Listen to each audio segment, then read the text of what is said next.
मेरे अनुसार एकदम नए विषय पर बात करूंगा। कोशिश करूंगा कि जिस विषय पर आज का व्याख्यान है इसके साथ में न्याय कर सकूं। ये इसलिए बोलता हूं कि भारत देश में राम कथा पर, भगवान श्री राम के बारे में बात करने वाले बहुत विद्वान लोग हैं। समय समय पर उनकी राम कथाएं आपने यहां पर सुनी होंगी। इस विषय में मैं बहुत विद्वता नहीं रखता, लेकिन एक छोटा सा प्रयास जरूर कर रहा हूं अपनी दृष्टि से भगवान राम को समझने के लिए या राम कथा को समझने के लिए। और जो दृष्टि से मैं ये राम कथा को समझता हूं या श्री राम के जीवन में से जो कुछ मैं निकाल के देखता हूं, वही आपके साथ संवाद के रूप में रखना चाहता हूं। आप सभी ने समय समय पर अनेक अनेक विद्वान वक्ताओं के मुंह से, साधु संतों के मुंह से राम कथा सुनी होगी।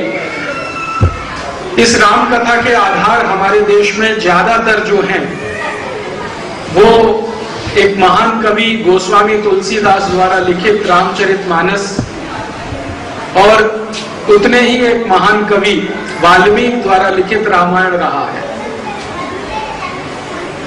मैं भी बचपन से मेरे परिवार के संस्कारों के कारण वाल्मीकि कृत रामचरितमानस का समय समय पर जब भी मौका मिला है पाठ करता रहा हूं।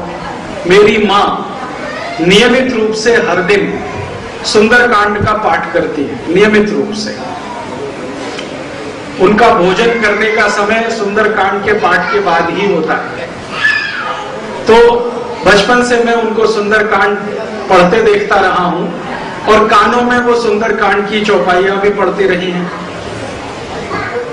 इसके अलावा हमारे परिवार में बहुत पुरानी परंपरा है कि साल में कम से कम एक बार रामचरितमानस का पाठ किया जाए, बिना रुके। 24 घंटे का वो होता है। हमारे गांव में भी ऐसी परंपरा है, जो मेरा जन्म स्थान है। तो बचपन से रामचरितमानस में जो कुछ गोस्वामी तुलसीदास जी ने लिखा है वो सुनता और पढ़ता आया। थोड़ा प्रयास करके वाल्मीकि रामायण में जो कुछ महाकवि वाल्मीकि ने लिखा है उसको समझने की कोशिश की। उसके अलावा मेरे एक गुरु हैं जिनका नाम है श्री धर्मपाल, बहुत बड़े इतिहासकार हैं और अभी जीवित भी हैं। भारत में कम इतिहासकार ऐसे हैं जिन्होंने प्रामाणिक काम किया है, उनमें से उनकी गिनती होती है। उन्होंने मुझे बार बार कहा कि अगर तुमको रामचरितमानस में इतना रस है या राम को समझना है तो रामचरितमानस है, ठीक है, वाल्मीकि रामायण है, वो भी ठीक है, लेकिन दक्षिण भारत में लिखी गई जो राम कथाएं हैं उनको भी पढ़ो। तो मैंने दक्षिण भारत की सबसे प्रमुख और सबसे मशहूर राम कथा कंब रामायण, उसका भी अभ्यास किया है। यह तमिल में लिखी गई है। इसी तरह से कन्नड़ में एक रामायण लिखी गई है, उसका भी अभ्यास किया है। तेलुगु में एक रामायण है, उसको भी जानने की कोशिश की है। और इसके अलावा आपको सुनकर आश्चर्य होगा, भारत में अलग अलग जातियों की भी रामायणें हैं, जिनको हम भारत की जनजातियां कहते हैं। और एक खराब शब्द कभी कभी उनके लिए इस्तेमाल करते हैं, आदिवासी। हालांकि हम सभी आदिवासी हैं, उनकी भी अपनी रामायण है। और मेरा पिछले 10-12 वर्षों में भारत के कुछ ऐसे जन समूहों से, जनजातियों से संपर्क हुआ है जिनकी अपनी अपनी रामायण है, उनकी अपनी राम कथा है। तो अलग अलग जनजातियों के और जन समूहों के जो राम हैं और उनकी जो रामचरितमानस है या राम कथा है, उसमें से वाल्मीकि कृत रामायण है, उसमें से गोस्वामी तुलसीदास जी की रामचरितमानस, उसमें से भारत के अनेक अनेक महान लेखकों द्वारा समय समय पर भगवान राम के बारे में जो कुछ लिखा गया है उसमें से, जैसे हमारे देश में एक महान कवि हुए कालिदास, उन्होंने भगवान राम की कहानी लिखी है रघुवंशम, जो उनकी सबसे महत्वपूर्ण कृति है, संस्कृत में है और पूरे भारत देश में संस्कृत के विद्वानों के बीच में पढ़ी और पढ़ाई जाती है। उसमें से अलग अलग स्रोतों से श्री राम के बारे में और उनकी कथा के बारे में जो कुछ भी मैंने समझने की कोशिश की है, लगभग 1.5 से 2 घंटे में वो आपसे मैं कहूंगा। वैसे तो आप सब जानते हैं कि राम कथा कहना 2 घंटे में थोड़ा सा असंभव और दुष्कर कार्य है, क्योंकि मैंने सामान्य रूप से विद्वान वक्ताओं को देखा है 10 दिन, 15 दिन, 20 दिन, कहीं कहीं तो महीने भर राम कथा चलती है और उसमें भी वो मानते हैं कि समय कम पड़ गया। लेकिन मैं कोशिश कर रहा हूं कि 2 घंटे में या 1.5 घंटे में इस राम कथा का जो कुछ मेरे समझ में आता है वो आपसे मैं कह सकूं। और आज के इस कार्यक्रम का जो या व्याख्यान का जो शीर्षक है, राम कथा में अंतर्निहित वर्तमान समस्याओं के समाधान। जो महत्व की बात मैं आपसे कहना चाहता हूं कि राम कथा सिर्फ कथा कहने के लिए नहीं, उसमें हमारे देश की और समाज की समस्याओं के समाधान छुपे हुए हैं और उन पर हमारी नजर जाए, उस दृष्टि से मैं कुछ कहने वाला हूं। भगवान श्री राम के जीवन के बारे में जो मैंने देखा, सुना, पढ़ा, उसको मैंने 2 हिस्सों में बांटा। एक हिस्सा है भगवान श्री राम के जन्म का और उनके जन्म से पूर्व उनके कुल के जन्म का, वो है, और जन्म के बाद फिर उनका विवाह होता है वहां तक का। तो ये एक हिस्सा भगवान श्री राम का जन्म, जन्म के बाद का विवाह तक का समय और उनके जन्म के पहले उनके कुल का जन्म, ये एक हिस्सा है। और दूसरा हिस्सा है भगवान राम के विवाह के बाद उनके वन गमन का, वनवास का, और वनवास में रहते हुए हम सब जानते हैं 14 वर्ष को बिताने का, और अंत में रावण के साथ युद्ध का, और युद्ध में रावण की पराजय के बाद वापस उनकी राजधानी अयोध्या में लौटने का और फिर राज्य चलाने का। ये 2 हिस्से हैं। मैं आपको पूरी ईमानदारी से मेरे अपनी मन की बात ये कहना चाहता हूं कि भगवान राम का या श्री राम का विवाह से पूर्व का जो जीवन है, उनके जन्म से लेकर विवाह तक का जो जीवन है, उसमें मुझे बहुत प्रभावित नहीं कर पाया वो हिस्सा भगवान श्री राम का। मुझे ऐसा लगता है कि जैसे बहुत सारे राजकुमार अपने अपने माता पिताओं के घर में जिस तरह से जन्म लेते हैं और उनका लालन पालन होता है, लगभग कुछ उसी तरह का है। बहुत सारे राजकुमारों के माता पिताओं के मन में अपने संतानों के प्रति जो मोह होता है, जो आकर्षण होता है, लगभग उसी तरह का है। मुझे जो भगवान श्री राम का या श्री राम का सबसे ज्यादा आकर्षित करने वाला पक्ष है, वो उनके वन गमन से शुरू होता है। और वन गमन से लेकर 14 वर्ष तक लगातार जो वो तपस्या का जीवन जीते हैं, त्याग का जीवन जीते हैं, उसी त्याग और तपस्या के जीवन पर शायद उनको हमने मर्यादा पुरुषोत्तम कहा है।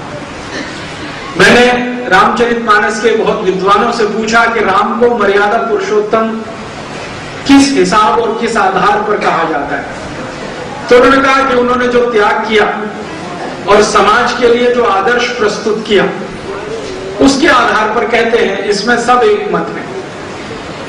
तो उन्होंने त्याग तो तभी किया जब अपना राज्य छोड़ा, वो राजा होने की स्थिति में थे और उनके पिता श्री दशरथ ने तय कर लिया था कि राजगद्दी उन्हीं को सौंपनी है। ये सब कुछ हो गया था, लेकिन एक दुर्घटना ने भगवान श्री राम को वन भेज दिया और श्री दशरथ की तीसरी पत्नी कैकेयी के कहने पर या कैकेयी के आग्रह पर भरत को राजगद्दी सौंपने का श्री दशरथ ने निर्णय लिया। यहां से मुझे लगता है कि उनके मर्यादा पुरुषोत्तम होने की बात समझ में आती है। उसके पहले का जीवन तो राजकुमार का जीवन है, महल का जीवन है, सुख सुविधाओं का जीवन है, उनके अपने सामान्य जीवन के जो राजा महाराजा होते हैं उसी तरह का दिखाई देता है। लेकिन जो उनके जीवन का उत्कर्ष है वो उनके वनगमन से दिखाई देता है। श्री राम जी को वनगमन हुआ है, ये सब कहानी और घटना आप सब जानते हैं। इसमें जो दृष्टि है, जो विश्लेषण है, जो देखने की बात है वो ये कि वो चाहें तो राजा हो सकते हैं, सारी की सारी प्रजा उनके साथ है। कारण क्या है? कारण बहुत सारे हैं। उनमें से एक कारण सबसे बड़ा ये है कि भगवान श्री राम या श्री राम अपने जीवन के उत्तरार्ध में, पूर्वार्ध में सबसे ज्यादा प्रजा के नजदीक हैं। हम सब जानते हैं कि दशरथ उम्र में अधिक हो चुके हैं और वो धीरे धीरे श्री राम को तैयार कर रहे हैं। तो इस तैयार होने के क्रम में रोज का उनका नियम है कि वो ब्रह्म मुहूर्त में उठते हैं, नित्य कर्मों से निवृत्त होकर अपनी प्रजा के बीच में जाते हैं। रामचंद्र जी, उनके पिता नहीं जा पाते, वो स्वयं जाते हैं और जनता के बीच में घूमकर, प्रजा के बीच में घूमकर उनके सुख दुख का हालचाल लेते हैं। ब्रह्म मुहूर्त में निकलते हैं। ब्रह्म मुहूर्त की कल्पना हम सब कर सकते हैं, लगभग सुबह 4 बजे का समय। तो सुबह 4 बजे श्री राम घूम रहे हैं और ये उनका नित्य नियम है। बिना किसी अवकाश के, बिना किसी छुट्टी के, बिना किसी बाधा के हर दिन वो प्रजा के बीच में है। परिणाम क्या है उसका? प्रजा उनको समझती है और वो प्रजा को समझते हैं। प्रजा के जो दुख दर्द हैं, नागरिकों की जो कष्ट हैं, जो समस्याएं हैं, वो सीधे उन्हें समझ पाते हैं और अपने पिता श्री दशरथ के पास लाकर उसके बारे में विचार विमर्श करते हैं। ये एक अच्छी बात है कि राजा ना होते हुए भी श्री दशरथ ने राम को वो सब अधिकार दे रखे हैं जिनके आधार पर वो कोई फैसला ले सके। मान लीजिए प्रजा के बीच में कोई समस्या उनको दिखाई देती है तो दशरथ ने उनको ये अधिकार दिए हैं कि वो चाहें तो उस समस्या के समाधान के लिए महामंत्री को बुला सकते हैं, मंत्रियों को बुला सकते हैं, सैनिकों को बुला सकते हैं, सेना अध्यक्ष को बुला सकते हैं। ये सारे अधिकार उनके पास हैं। बस इतना ही है कि नाम दशरथ का चलता है, काम श्री राम खुद ही करते हैं। और ये सिलसिला उनकी उम्र के लगभग 12-13 वर्ष से शुरू हो जाता है। जब वो उम्र में 12-13 वर्ष के हैं तो प्रजा के बीच में घूमना, रोज सुबह ब्रह्म मुहूर्त में उठना और उनके दुख दर्दों को सुनना, जरूरत पड़े तो तत्काल समाधान करना, अगर वो समाधान संभव नहीं है तो राजा के दरबार तक वो जानकारी पहुंचाना, फिर मंत्रिमंडल की बैठक बुलाना और उसमें फैसले करना। ऐसे कई फैसले उन्होंने अपने जीवन के पूर्वार्ध में लिए हैं। उन फैसलों ने श्री राम को बहुत ज्यादा लोगों में लोकप्रिय बनाया है। लोग उनको बहुत पसंद करते हैं, लोग उनको बहुत चाहते हैं, बहुत प्रेम करते हैं। इसके विपरीत श्री दशरथ ने केकई के कहने पर गद्दी जिनको सौंपी, भरत के बारे में प्रजा के मन में कोई संपर्क नहीं है, कोई परिचय नहीं है और ना कोई प्रेम की अनुभूति है, ना कोई लागणी है। कारण क्या है? भरत का जीवन पूर्वार्ध का पूरा अपने नाना के घर में बीता है, ननिहाल में बीता है।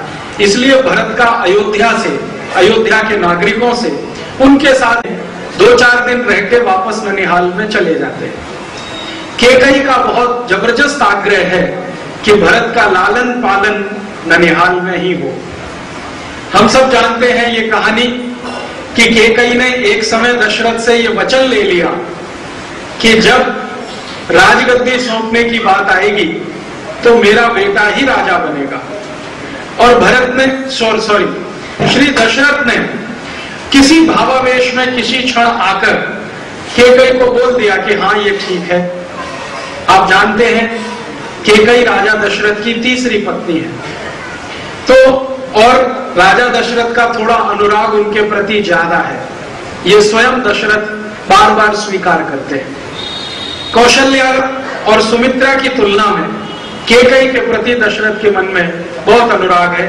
शायद उसी अनुराग का फायदा उठाकर केकई श्री दशरथ से वचन ले लेती है कि जब भी समय आएगा मेरा पुत्र ही राजगद्दी का मालिक होगा, और दशरथ किसी भावावेश में आकर ये वचन दे देते हैं।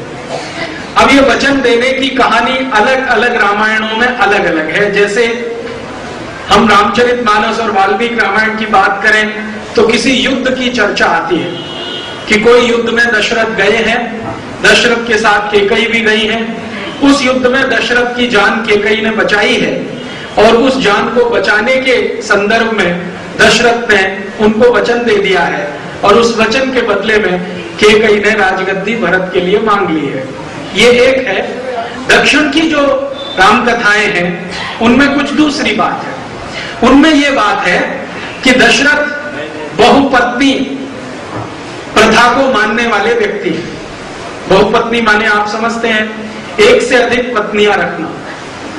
दक्षिण की रामायण में कंब रामायण जिसकी हम बात करते हैं उसमें, और कन्नड़ की तेलुगु की जो राम कथाएं हैं उनमें जो दूसरी कहानी है वो ये कि दशरथ बहुपत्नी प्रथा के समर्थक हैं, माने एक से अधिक पत्नियां रखना उसके समर्थक हैं। कहीं पर राम कथाओं में ये भी एक कहानी आती है कि चूंकि दशरथ को पहली पत्नी से कोई संतान की प्राप्ति नहीं हुई जल्दी, तो दूसरा विवाह किया और फिर तीसरा विवाह किया संतान प्राप्ति के लिए। एक दूसरी कहानी ये भी आती है। तो अलग अलग कहानियों के हिसाब से, लेकिन बात यह है कि दशरथ ने केकई को वरदान माने वचन दे दिया है, और उस वचन की पूर्ति करने के लिए भगवान राम को वनगमन है और भरत को राजगद्दी है। भरत जिसको प्रजा नहीं चाहती वो राजा बन रहे हैं, और राम जिनको प्रजा प्रेम करती है, अपने सामने देखना चाहती है, उनकी बुद्धि की कायल है, उनके फैसलों के बारे में चर्चा करती है, वो राम राजमहल छोड़कर वनगमन कर रहे हैं। तो राम चाहते तो प्रजा का सहयोग लेकर राजा बन सकते हैं। अगर आज की भाषा में मैं कहूं तो अपने पिता को गद्दी से उतारकर वो स्वयं राजा हो सकते हैं। आज की राजनीतिक व्यवस्था में ये बहुत स्वाभाविक है, लेकिन हम ये कहते हैं कि अरे वो जमाना तो त्रेता का है, उस समय शायद ये कल्पना नहीं है, तो शायद उस नैतिकता का कोई दबाव हो या उनके अपने संस्कार हो, तो वो बहुत सहर्ष स्वीकार करते हैं। लेकिन जो स्वीकारोक्ति है भगवान राम की, उसका एक बहुत सुंदर उनका कथन है। आज के शब्दों में मैं कहूं तो स्टेटमेंट है, कथन है उनका। वो कथन दिखाता है कि उनकी दूरदर्शिता कितनी आगे है और वो उनको मर्यादा पुरुषोत्तम कैसे बनाती है। मैंने अलग अलग रामचरितमानसों को या रामायण राम कथाओं को जब पढ़ा तो भगवान राम के जो स्टेटमेंट है वो कोट किए हैं आपको वैसे के वैसे ही सुनाने के लिए। फिर उनका विश्लेषण करेंगे तो हमें बहुत कुछ इसमें से समझ में आएगा। राम जब वन गमन कर रहे हैं तो उस समय उनको बहुत सारे समझाने वाले उनके सहयोगी, उनके मंत्रिमंडल के सदस्य उनको कह रहे हैं कि आप क्यों वन जा रहे हैं, प्रजा आपके साथ है, पूरा मंत्रिमंडल आपके साथ है, आप कहें तो हम कल आपको राजा बना दें, और आपके पिता भी मना नहीं करेंगे। वो दिल से तो यही चाहते हैं कि आप ही राजा बने, लेकिन केकई को वचन दे दिया है, उस वचन की पूर्ति करनी है। और रघुकुल की एक परंपरा है, प्राण जाए पर वचन न जाए, तो उस परंपरा से बंधे हुए हैं। लेकिन आप चिंता मत करिए, हम उनको मना लेंगे और इस वचन भंग होने के लिए प्रायश्चित भी करवा लेंगे, लेकिन आप एक बार हाँ तो करिए कि वन नहीं जाऊंगा और गद्दी संभालूंगा। तो राम जो उत्तर दे रहे हैं कंब रामायण में, बहुत ही सुंदर ये स्टेटमेंट है, तमिल में है। तमिल में आपको सुनाऊंगा, समझ में नहीं आएगा तो सीधे हिंदी में बताता हूं। वो अपने सब दरबारियों को इकट्ठा करते हैं और कहते हैं कि आपने मेरे साथ बहुत सहयोग किया, मैं आपका आभारी हूं। इतने दिन मैंने प्रजा के बीच में रह के कुछ काम किया, मैं आपका बहुत आभारी हूं। अब पिता की आज्ञा है तो वन जाना है। तो वो कहते हैं कि सच में आप पिता की आज्ञा के लिए वन जाना चाहते हैं? तो राम कहते हैं हाँ, थोड़ा तो वो है, लेकिन बड़ा कुछ और भी है। तो वो बड़ा क्या है वो कह रहे हैं तमिल में, हिंदी में उसका सीधा सा मतलब है, वो कहते हैं कि देखो, दूसरों के अधिकारों के लिए लड़ना और उन दूसरों के अधिकारों की रक्षा करना, ये दुनिया का सबसे बड़ा न्याय है। दूसरों के अधिकारों के लिए लड़ना और उन अधिकारों की रक्षा करना, ये दुनिया का सबसे बड़ा न्याय है। और मैं चाहता हूं कि अपने जीवन में कुछ न्याय कर सकूं। ईश्वर ने शायद मुझे ऐसा समय दिया है कि मैं अपने दृष्टि से जिसको न्याय मानता हूं उसको स्थापित करके दिखाऊं। आगे वो कहते हैं, अपने अधिकारों के लिए लड़ना और उनकी रक्षा करने के लिए हमेशा प्रयत्नशील रहना, यह दुनिया का सबसे खराब स्वार्थ है। अपने अधिकारों के लिए लड़ना और सतत उनकी रक्षा करने के लिए प्रयत्नशील रहना, यह सबसे खराब स्वार्थ है। तो मैं स्वार्थी होकर जीवित नहीं रहना चाहता। मैं चाहता हूं कि मुझे लोग न्याय के पक्ष में खड़ा हुआ देखें, न्याय के लिए संघर्ष करता हुआ देखें और न्याय के लिए लड़ता हुआ देखें। तो उनके एक महामात्य उनको पूछ रहे हैं, महामात्य माने जिसको आजकल आप प्रधानमंत्री कह सकते हैं, उनको पूछ रहे हैं कि आप वन गमन करेंगे तो ये कैसे होने वाला है कि आप न्याय के लिए लड़ेंगे, और यहां राजगद्दी पर बैठेंगे तो ये क्यों नहीं होने वाला है कि आप न्याय करेंगे? ऐसे कैसे होने वाला है कि आप वन में जाएंगे तभी न्याय के लिए? तब राम कह रहे हैं कि देखो, हमारे जो वन है इनकी हालत बड़ी खराब है। कहानी सुना रहे हैं, वो कह रहे हैं कि इनकी हालत बहुत खराब है। क्या है? इन वनों में बड़े बड़े ऋषि मुनि तपस्या करने के लिए आते हैं, लेकिन राक्षस जाति के कुछ लोग उनको विघ्न डालते हैं, वो उनकी तपस्या पूरी नहीं होने देते। बहुत सारे ऋषि मुनि यज्ञ करना चाहते हैं, राक्षस उनको यज्ञ नहीं करने देते, उनके यज्ञ में विघ्न डालते हैं, उनकी तपस्या में विघ्न डालते हैं। तो मैं जब वन गमन करूंगा तो निश्चित रूप से मेरा आमना सामना इन राक्षसों से होगा, और अगर मेरे हाथों कुछ राक्षसों का अंत होगा तो ऋषि मुनियों के अधिकारों की रक्षा होगी, जो अधिकार उनका यज्ञ करने का और तपस्या करने का है, और तब मैं उन अधिकारों के लिए संघर्ष करता हुआ एक व्यक्ति बनूंगा तो आदर्श की स्थापना कर सकूंगा। तो उनका महामात्य कहता है कि आप अगर यहां गद्दी पर बैठते हैं, शासन चलाते हैं, तो भी तो ये संभव है। तो उन्होंने कहा कि अगर ये यहाँ गद्दी पर बैठकर शासन चलाने से संभव होता तो मेरे पिताश्री ने इन सब राक्षसों का संहार कर दिया होता।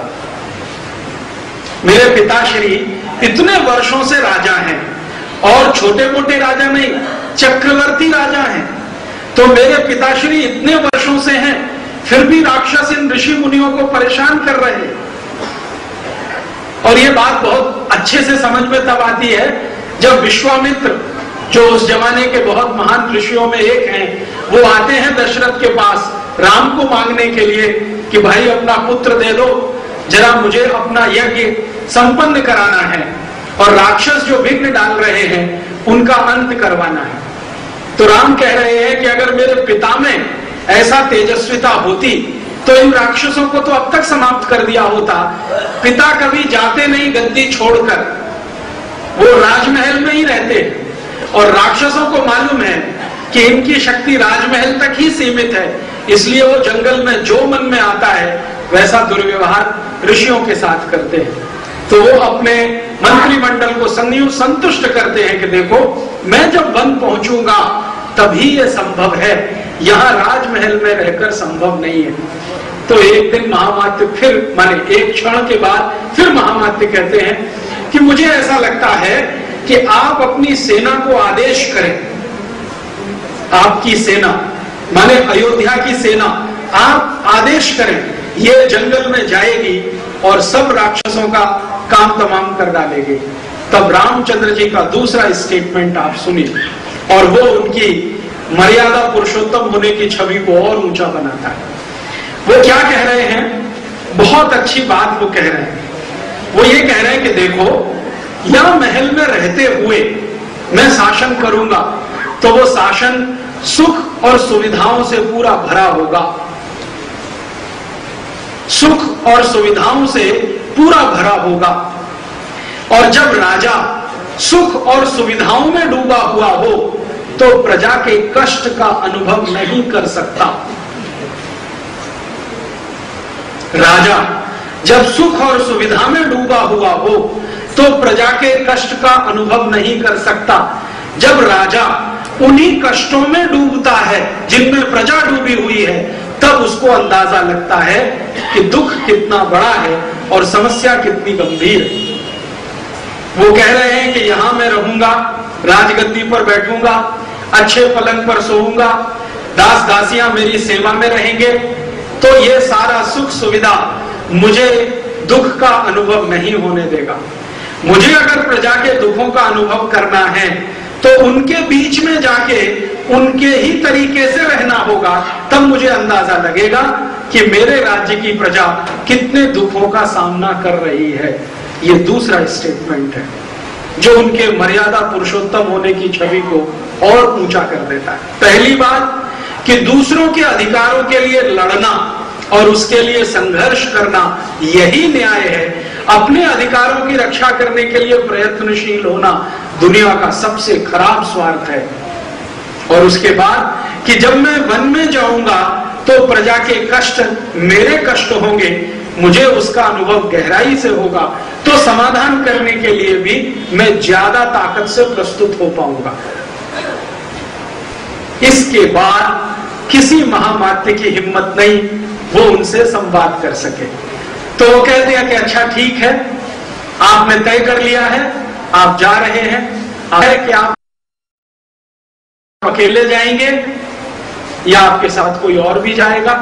तो उनके जो छोटे भ्राता हैं लक्ष्मण, उनकी मां सुमित्रा ने लक्ष्मण को कहा है कि तुम्हें अपने भाई की परछाई के साथ चलना, वो जहां जाएगा तुम्हें वहीं जाना है, ये मेरा आदेश है या मेरा आग्रह भी है। और लक्ष्मण के बारे में हम सब जानते हैं, मातृ भक्ति उनमें बहुत अधिक है, पितृ भक्ति बिल्कुल नहीं है।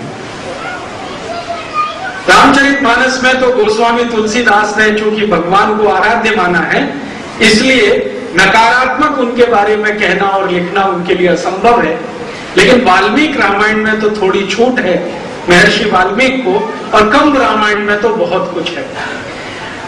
लक्ष्मण जी का एक स्टेटमेंट है कंब रामायण में, वो अपने किसी मित्र को कह रहे हैं कि देखो भाई, अगर कोई चरित्रहीन है तो वो भले ही मेरा पिता क्यों ना हो, मैं उसका सम्मान नहीं कर सकता। तो उनका कोई मित्र है जिससे ये संवाद हो रहा है, वो पूछ रहा है कि तुम कहना क्या चाहते हो, जरा स्पष्ट कहो कि अगर कोई चरित्रहीन है तो भले ही मेरा पिता क्यों ना हो, मैं उसका सम्मान नहीं कर सकता, मैं पद का सम्मान नहीं करता, धन संपत्ति का सम्मान नहीं कर सकता, उसके ओहदे का सम्मान नहीं कर सकता, और अंत में कहते हैं मैं ज्ञान का भी सम्मान नहीं कर सकता, मैं तो सिर्फ चरित्र का ही सम्मान कर सकता हूं। तो अंत में वो ज्यादा स्पष्ट होते हुए कहते हैं कि मैं मेरे पिता का सम्मान नहीं कर सकता, क्योंकि उन्होंने एक छोड़ 3-3 पत्नियां रखी हैं। तो उनका दोस्त कह रहा है कि ये उनकी मजबूरी हो सकती है। तो वो कह रहा है कि हाँ, मजबूरी ही अगर है तो वो बिना पुत्र के भी रह सकते हैं। क्या जरूरत थी तीसरी शादी करने की, क्या जरूरत थी दूसरी शादी करने की? तो उनका मित्र कह रहा है कि तुम आदर्श क्या मानते हो? तो उन्होंने कहा कि मैं दशरथ की तुलना में राम को सम्मान करता हूं कि उनके सामने इतने सारे रास्ते खुले होने के बाद भी एक पत्नी व्रत स्वीकार किया है। और वो पुरानी कहानी सुनाते हैं, वो कहते हैं देखो, हमारा जो रघुकुल है वो इस बात के लिए बदनाम है कि हमारे सभी पुरखों ने एक से ज्यादा पत्नियां रखी। और ये बात बिल्कुल सच है। दशरथ और दशरथ के पहले के जितने भी पुरखे हैं, सबके पास एक से ज्यादा पत्नियां हैं। तो उन्होंने कहा कि जिस वंश में बहुपत्नी प्रथा हो, उस वंश में एक पैदा हुआ है राम, जो एक पत्नी व्रत लेकर जीवन निभाने का संकल्प ले चुका है, जिसके सामने सभी रास्ते खुले हैं। हर एक राजा अपनी पुत्री का विवाह राम से करना चाहता है, लेकिन राम ने सिर्फ सीता का वरण किया है, और एक ऐसी पत्नी का वरण किया है जिसके कुल का नहीं मालूम, जिसकी जाति का नहीं मालूम। जनक को सीता खेत में मिली है, मिट्टी के खेत में मिली है, जिसका कुल पता नहीं, जिसकी जाति पता नहीं, जिसका वंश पता नहीं, ऐसी महिला को जिसने पत्नी बना लिया और उसी दिन संकल्प ले लिया कि आजीवन एक पत्नी व्रत ही धारण करूंगा, तो वो कह रहा है कि मैं तो राम का सम्मान कर सकता हूं, दशरथ का नहीं कर सकता। ये लक्ष्मण है, पितृभक्ति नहीं है, पिता के प्रति सम्मान भी नहीं है, मातृ भक्ति उनमें है। सुमित्रा की बात वो सुनते हैं, मानते भी हैं। तो जब सुमित्रा उनको कहती है कि देखो राम जा रहे हैं वन के लिए, तो तुम्हें उनकी परछाई के साथ चलना है, तो लक्ष्मण कहते हैं जैसी आपकी आज्ञा, मैं इस पर बहस नहीं कर सकता, विवाद भी नहीं कर सकता। राम लक्ष्मण को बहुत समझाते हैं कि लक्ष्मण बहुत कष्ट आएंगे, जीवन बहुत तकलीफ का होने वाला है, ये जो सुख सुविधाएं हमारे पास हैं, ये तुम क्यों मेरे साथ जाना चाहते हो? तो लक्ष्मण कह रहा है कि आप अगर न्याय के पक्ष में खड़े होना चाहते हैं तो मुझे क्यों रोक रहे हैं? मैं भी चाहता हूं कि न्याय के पक्ष में खड़ा रहूं। बाद में राम हारते हैं, संवाद में लक्ष्मण जीतते हैं, और लक्ष्मण कहते हैं मैं भी जाऊंगा। और अंत में सीता का आता है, सीता भी कहती है कि मैं तो आपकी अर्धांगिनी हूं, छोड़कर आपको रह नहीं सकती, वन गमन तो मुझे करना ही है। इन परिस्थितियों में वन गमन होता है। जो महत्व की बात मुझे रेखांकित करनी है वो ये कि राम जब वन गमन कर रहे हैं तो पूरी अयोध्या उनको विदा कर रही है, और अयोध्यावासी साथ साथ उनके चल रहे हैं, साथ साथ चल रहे हैं, पूरी सेना उनके साथ चल रही है, मंत्रिमंडल उनके साथ चल रहा है। थोड़ी देर तो राम ने उनको सबको चलने दिया, फिर जैसे ही अयोध्या की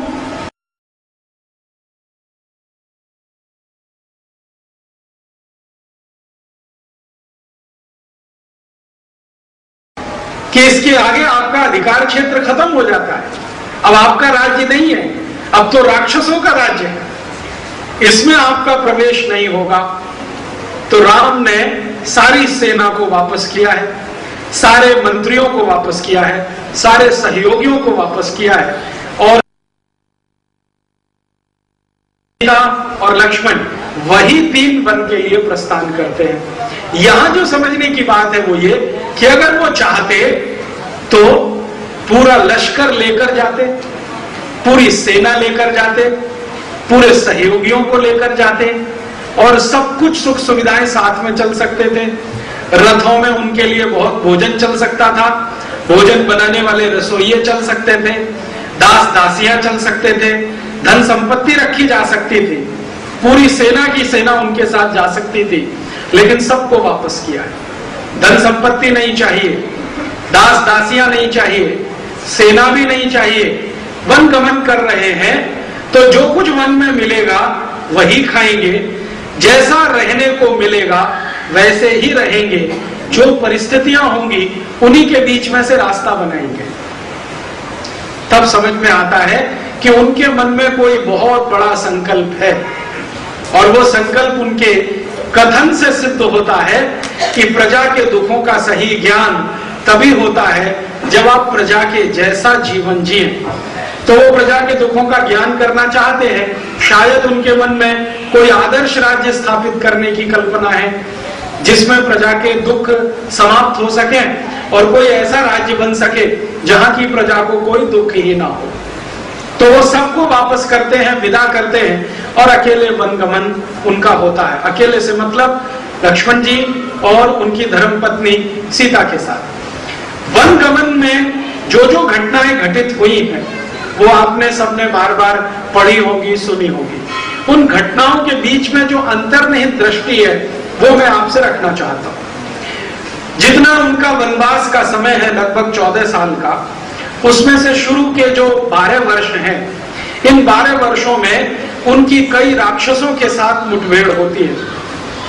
और हम जानते हैं कि उनका जो वन गमन है उसमें एक कारण तो कैकेयी का वचन वरदान के रूप में राजा से लेना, दशरथ से लेना, और दूसरा विश्वामित्र का दशरथ के पास आकर राम को मांगना कि मुझे मेरे यज्ञ की पूर्ति करने के लिए राम का संरक्षण चाहिए। ये दोनों बने हैं निमित्त। राम जी बाद में कहते हैं कि देखो, घटनाएं तो निश्चित होती हैं, कोई उनका निमित्त बन जाया करता है। इसका माने राम के जीवन की ये घटनाएं निश्चित हैं, ये वो जानते हैं, शायद विश्वामित्र भी जानते हैं, लेकिन कुछ निमित्त बन गया है। तो कैकेयी एक निमित्त हो सकती है और विश्वामित्र का यज्ञ एक निमित्त हो सकता है। तो पहला उनका जो प्रवेश है वन गमन के बाद, वो विश्वामित्र का आश्रम है। विश्वामित्र उस जमाने के महान ऋषियों में एक हैं। उस जमाने के 2 महान ऋषि हैं जिनकी चर्चा हम सुनते हैं, एक तो वशिष्ठ हैं, दूसरे विश्वामित्र हैं। वशिष्ठ जो हैं भगवान राम के पिता श्री दशरथ के मुख्य सलाहकार हैं, माने राज दरबार के मुख्य सलाहकार हैं। दशरथ को हर गंभीर विषय पर सलाह देना, हर गंभीर विषय पर दशरथ जिनके साथ मंत्रणा करते हैं, क्या करना क्या नहीं करना, क्या श्रेय है क्या प्रेय है, क्या अभीष्ट है क्या अभीष्ट नहीं है, जिसका हमेशा दशरथ ज्ञान लेते हैं, ऐसे हैं श्री वशिष्ठ। माने भगवान राम के कुल गुरु कहिए, भगवान राम के आदि गुरु कहिए, भगवान राम के संस्कार गुरु कहिए, जो कहना हो हम उन्हें कह सकते हैं। लेकिन वनगमन के बाद जो गुरु हैं वो विश्वामित्र हैं। तो विश्वामित्र जब उनको लेके अपने आश्रम में आते हैं तो आश्रम में प्रवेश होते ही सामना हो जाता है कुछ राक्षसों की टोली से, जिनका राम बहुत आसानी से संहार करते हैं लक्ष्मण की मदद से। तो विश्वामित्र मान लेते हैं कि ये कर पाएगा जैसा मैं सोचकर इसको लाया हूं। राम को विश्वामित्र कहते हैं कि देखो, मैंने तुम्हें तुम्हारे पिता से मांग लिया, तुमको खराब तो नहीं लगा? तो राम कहते हैं आप तो निमित्त हैं, होना तो यही है, मेरा तो जन्म ही इसके लिए है, आप तो निमित्त हैं। और निमित्त के प्रति राग द्वेष रखना, क्रोध और प्रेम करना, ये तो कोई ठीक बात नहीं है, इसलिए मेरे मन में आपके प्रति कुछ नहीं है। मुझे तो आप इतना बता दीजिए कि इस जंगल में जहां आप यज्ञ कर रहे हैं कितने राक्षस हैं, कितनी टोलियां हैं, उनकी शक्ति कितनी है, ताकि मैं मेरा काम अभी से शुरू करूं। तो विश्वामित्र कहते हैं इतने राक्षस हैं, इतनी टोलियां हैं, उनकी शक्ति इतनी है। तो राम उनको पूरा हिसाब जोड़ के बता देते हैं कि इतने समय में मैं इनका संहार कर दूंगा। और जितना समय वो बताते हैं उतने समय में उनका संहार होता है। अब संहार होने के बाद जो महत्व की बात है वो समझने की, जंगल जिसमें वो है, जहां विश्वामित्र का आश्रम है, वो जंगल छोटे छोटे खंड में बटा हुआ है, छोटे छोटे खंड में।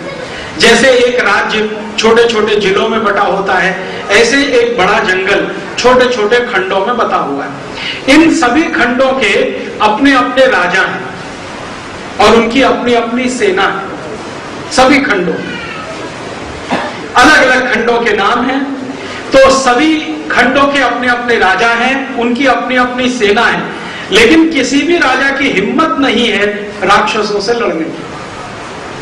तो राक्षसों ने क्या किया है, सभी राजाओं के खंडों पर कब्जा कर रखा है। प्रजा को लूटना, उनसे लूट मार करके धन इकट्ठा करना और अपने यहाँ इकट्ठा करके उसका कुछ अंश ऊपर भेजना, जो राक्षसों का कोई और बड़ा सरदार हो, और बाकी अपने लिए रखना, इस तरह की व्यवस्था है। और राजा हर जगह सिकुड़े, संकुचित, सीमित, कमजोर, डरे हुए, भागे हुए ऐसे दिखाई देते हैं। चाहे आप वाल्मीकि रामायण पढ़िए, चाहे तुलसी कृत और चाहे दक्षिण की, सब जगह ये एक ही वर्णन है कि जंगल के खंड के अलग अलग राजा हैं, सब डरे हुए हैं, सब सहमे हुए हैं, राक्षसों के सामने किसी की हिम्मत नहीं है। तो राम क्या करते हैं, राम लक्ष्मण का संवाद है। लक्ष्मण राम को पूछते हैं कि भाई आपने तो कर दिया संहार शुरू, और हम चाहेंगे तो थोड़े दिन में ये जंगल राक्षसों से विहीन हो जाएगा, आगे क्या, आगे क्या, आगे क्या ऐसा हम गारंटी दे सकते हैं कि दूसरे राक्षस नहीं आए और इनको फिर परेशान न करें? तो राम कहते हैं गारंटी तो कुछ नहीं, हम अभी संहार करके जाएंगे फिर दोबारा आ जाएंगे। तो लक्ष्मण उनको कहते हैं कि कुछ ऐसी व्यवस्था करो जो परमानेंट हो, हमेशा के लिए कुछ चले, ऐसा कुछ तंत्र बनाओ। तब राम कहते हैं लक्ष्मण इसके लिए रास्ता बहुत टेढ़ा, रास्ता बहुत टेढ़ा है। तो लक्ष्मण पूछते हैं क्यों? तो उन्होंने कहा कि ये राजा जिनका ये राज्य है वो डरे हुए सिमटे हुए अपने अपने घरों में बंद हैं, राक्षसों से लड़ने की किसी की हिम्मत नहीं है। अब मैं अगर इनका संहार करूं और यही राजा दोबारा राज्य इस पर स्थापित करें, फिर राक्षस आएंगे, फिर इनको किनारे कर देंगे और ये सिलसिला अनंत काल तक चलेगा। तो राम कहते हैं कि लक्ष्मण इन सभी राजाओं को बदलना पड़ेगा, ये काम के नहीं है, ना प्रजा के ना समाज के, इनको बदलना पड़ेगा। तो लक्ष्मण पूछते हैं कि फिर राजा कौन बनेगा, आप बनेंगे क्या या मैं बनूंगा? तो कहते नहीं, हमारी ये परंपरा नहीं है। फिर तीसरा स्टेटमेंट वो कर रहे हैं, वो और भी महत्व का है। वो कहते नहीं, ये हमारी परंपरा नहीं है। तो लक्ष्मण पूछ रहा है हमारी परंपरा क्या है, फिर भारत की परंपरा क्या है, हमारा दर्शन क्या है? तो राम कहते हैं कि किसी राजा की मदद कर दी तो इसका मतलब ये नहीं कि उस राजा को हमने जीत लिया। मान लीजिए उस राजा को हमने इतना मदद कर दिया कि वो अपने राज्य की सुरक्षा करने में हमारी मदद के बाद अधिकृत हो गया है, तो भी हमारा कोई अधिकार उस राज्य पर नहीं है। हमारी भूमिका ये है कि ये डरे हुए, संकुचित, सीमित, अपने अपने घरों में दुबके हुए जो कमजोर राजा हैं, इनको या तो शक्ति दे दो, नहीं तो इनके स्थान पर शक्तिशालियों को राजा बना दो। तो लक्ष्मण कहते हैं ये दूसरा हिस्सा ज्यादा आकर्षक है। तो राम कहते हैं एक बड़ी बात कि गणतंत्र में ऐसा ही होता है, गणतंत्र में ऐसा ही होता है। तो प्रजा के बीच में से राजा चुना जाता है। तो ठीक है, हम प्रजा के बीच में से राजा चुने, तो इसकी व्यवस्था क्या हो? तो राम कहते हैं कि देखो, एक शिविर की व्यवस्था करो, परमानेंट स्थायी शिविर की व्यवस्था करो। मैं और तुम दोनों मिलकर यहाँ के जो नागरिक हैं इनको प्रशिक्षण देंगे, सैन्य प्रशिक्षण देंगे, अपनी सुरक्षा कैसे की जाती है इसका प्रशिक्षण देंगे, बाहर के हमलों से बचा कैसे जाता है इसका प्रशिक्षण देंगे। और इस प्रशिक्षण को लेने में जो सबसे ज्यादा कुशाग्र होगा, बुद्धिशाली होगा, बलशाली होगा, हम उसी को मान लेंगे कि ये आने वाले राज्य में राजा बने। तो ठीक है, तो उनके शिविर की व्यवस्था होती है, जिसको हम छावनी कह सकते हैं, अंग्रेजी में कैंप कह सकते हैं। और उस कैंप युद्ध की, अस्त्र शस्त्र चलाने की विद्या देना शुरू करते हैं। तो जिनको विद्याएं दी जा रही हैं वो अलग अलग जनजातियों के लोग हैं, जैसे भील हैं, जैसे कोल हैं, ऐसी अलग अलग जातियां हैं। और इन जातियों का वर्णन तमिल की कंबन रामायण में बहुत है। 4556 जातियां उसमें गिनाई गई हैं। राम जिनको ट्रेनिंग दे रहे हैं, उन जनजातियों के लोगों को उन्होंने ट्रेनिंग दिया है। और ट्रेनिंग के दौरान, शिविर के दौरान, प्रशिक्षण के दौरान जो जो उनको लगता है कि ये सक्षम है, उसको वो कहते हैं कि चलो हमारे साथ युद्ध में शामिल हो और हम इस राक्षस का संहार करने जा रहे हैं, आप भी चलो। तो जो समर्थ हैं उनको साथ लेके जाते हैं और उन राक्षसों के संहार में उनकी शक्ति का अंदाजा लगाते हैं। जो राम को समझ में आ जाता है कि ये ठीक है, लौटने के बाद उसका राज तिलक करते हैं और राजा घोषित करते हैं। और जो राजा था झूठ मूठ का, उसको कहते हैं कि तुम्हारी योग्यता नहीं है, इसलिए तुम या तो पद छोड़ो, नहीं तो ये राजा तुमसे पद छुड़वा लेगा। तो इस तरह की एक व्यवस्था करते हैं। जो समझने की बात है वो ये कि जहां के लोग हैं उन्हीं को आगे बढ़ाना है, कोई भाई भतीजावाद नहीं फैलाना है। अगर राम चाहें तो हर राज्य पर अयोध्या का मोहर लगा के, सिक्का लगा के उसको अधीन कर सकते हैं, क्योंकि एक तरह से वो राज्य जीत कर ही उनको दे रहे हैं राक्षसों से। लेकिन अयोध्या की मोहर नहीं लगानी है, अयोध्या का सिक्का भी नहीं लगाना है। जिन जनजातियों का राज्य है उन्हीं को वापस लौटाना है। ये उनको मर्यादा पुरुषोत्तम बनाने वाली तीसरी सबसे बड़ी बात है। वो चाहें तो खुद राजा बन के बैठ सकते हैं, उनकी ताकत है, हैसियत है, और जनता भी उन्हें पसंद करेगी, मना नहीं करेगी। लेकिन राज्य को जीतकर स्थानीय लोगों को ही राज्य संचालन के लिए देना है और उसी में से किसी को राजा बनाना है। ये कहानियां अलग अलग नामों से आप सुनते हैं। जैसे एक नाम है, बाली का राज्य है, बाली रावण का मित्र है, हम सब जानते हैं। रावण बाली का मित्र है, लंका से बाली के सीधे संबंध है। तो बाली के राज्य में रावण के दूत विचरण करते हैं और जो कुछ रावण अपनी लंका में करवाता है वो बाली के राज्य में होता है। बाली का एक भाई है सुग्रीव, जो इन सबको पसंद नहीं करता। वो मानता है कि रावण अच्छा नहीं है, रावण की नीतियां भी अच्छी नहीं है, और रावण का जो विस्तारवाद है वो तो और भी खराब है, कॉलोनियलिज्म जिसको हम कह सकते हैं। तो वो कहता है कि ये तो मेरे पसंद नहीं आने वाली बात है। लेकिन तकलीफ क्या है, सुग्रीव बहुत कमजोर है और बाली बहुत बलवान है। सुग्रीव अगर बाली से युद्ध करे और राज्य हासिल करने की कोशिश करे तो बाली उसका कचूमर निकाल दे। ताकत बाली की बहुत है, सुग्रीव की बहुत कम है। तो सुग्रीव मन मन में तो सोचता है कि बाली गलत है, अधर्म के साथ है, अन्याय के साथ है, रावण का समर्थन करता है। तो लेकिन सुग्रीव कुछ कर नहीं पाते। जब सुग्रीव को पता चलता है कि ऐसे कोई दो राजकुमार आए हैं अयोध्या से जो अन्यायियों का, अत्याचारियों का, कुरीति फैलाने वालों का नाश कर रहे हैं, तब सुग्रीव के मन में आशा बनती है कि जरूर ये मेरी भी मदद करेंगे। सुग्रीव के मित्र हैं हनुमान। वो कहता है मैंने सुना है ऐसे दो राजकुमार आए हैं, अयोध्या से आए हैं, वो राक्षसों का संहार कर रहे हैं, तो क्या मेरा जो भाई राक्षस जैसा है इसका भी संहार करेंगे? तो हनुमान कहते हैं पता नहीं है, चल के मिल लो, बात कर लो। तब हनुमान और सुग्रीव दोनों जाते हैं राम के पास, और राम और सुग्रीव का लंबा संवाद और राम और हनुमान का लंबा संवाद। और इस लंबे संवाद के बाद सुग्रीव और हनुमान दोनों आश्वस्त होते हैं कि ये दोनों खरे आदमी हैं, इनका अपना कोई स्वार्थ नहीं है, इनका अपना कोई लालच नहीं है, ये तो सच में जिनको मदद चाहिए उनकी मदद करने के लिए आए हैं।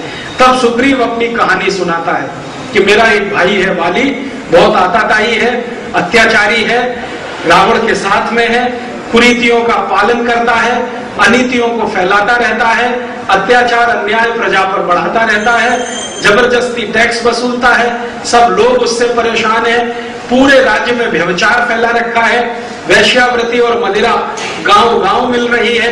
इतनी सब वर्णन वो करते हैं सुग्रीव। तो राम पूछते हैं तुम्हारी इच्छा क्या है? तो कहते हैं कि आप सारे जंगल के राक्षसों का संहार करने निकले हैं, एक इसका भी करो।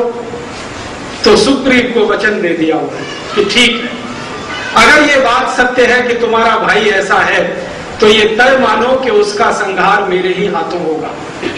लेकिन संहार मैं करूंगा तो सही, तुम्हें अपनी तैयारी अभी से करनी है कि उसका संहार होने के बाद तुम जब राजा बनोगे तो तुम कैसे चलाओगे राज्य। तो सुग्रीव के मन में ये कल्पना नहीं है कि राम ऐसा पूछेंगे।